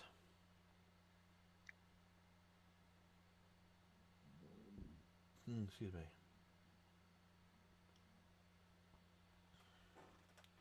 Okay, let's try this again. Alright, ladies and gentlemen, that is going to be it for today. I hope you guys enjoyed. I know we surely did. If you guys like what you see here, you want to see more, give me a follow here on Twitch. Subscribe to YouTube for any previous content. Also ring the notification bell for you know I go live or when videos get posted. Also on YouTube, if you like what you see, give me a like. Comment down below you enjoy and stuff I can improve on. I'm always looking for feedback. Follow me on Twitter for some updates. More updates and a chance to talk to me off stream. Join my Discord. Join my Discord. Everything's down below the stream and in the description on YouTube. But as usual, I've been your host, Revo. And until the next stream, stay true to the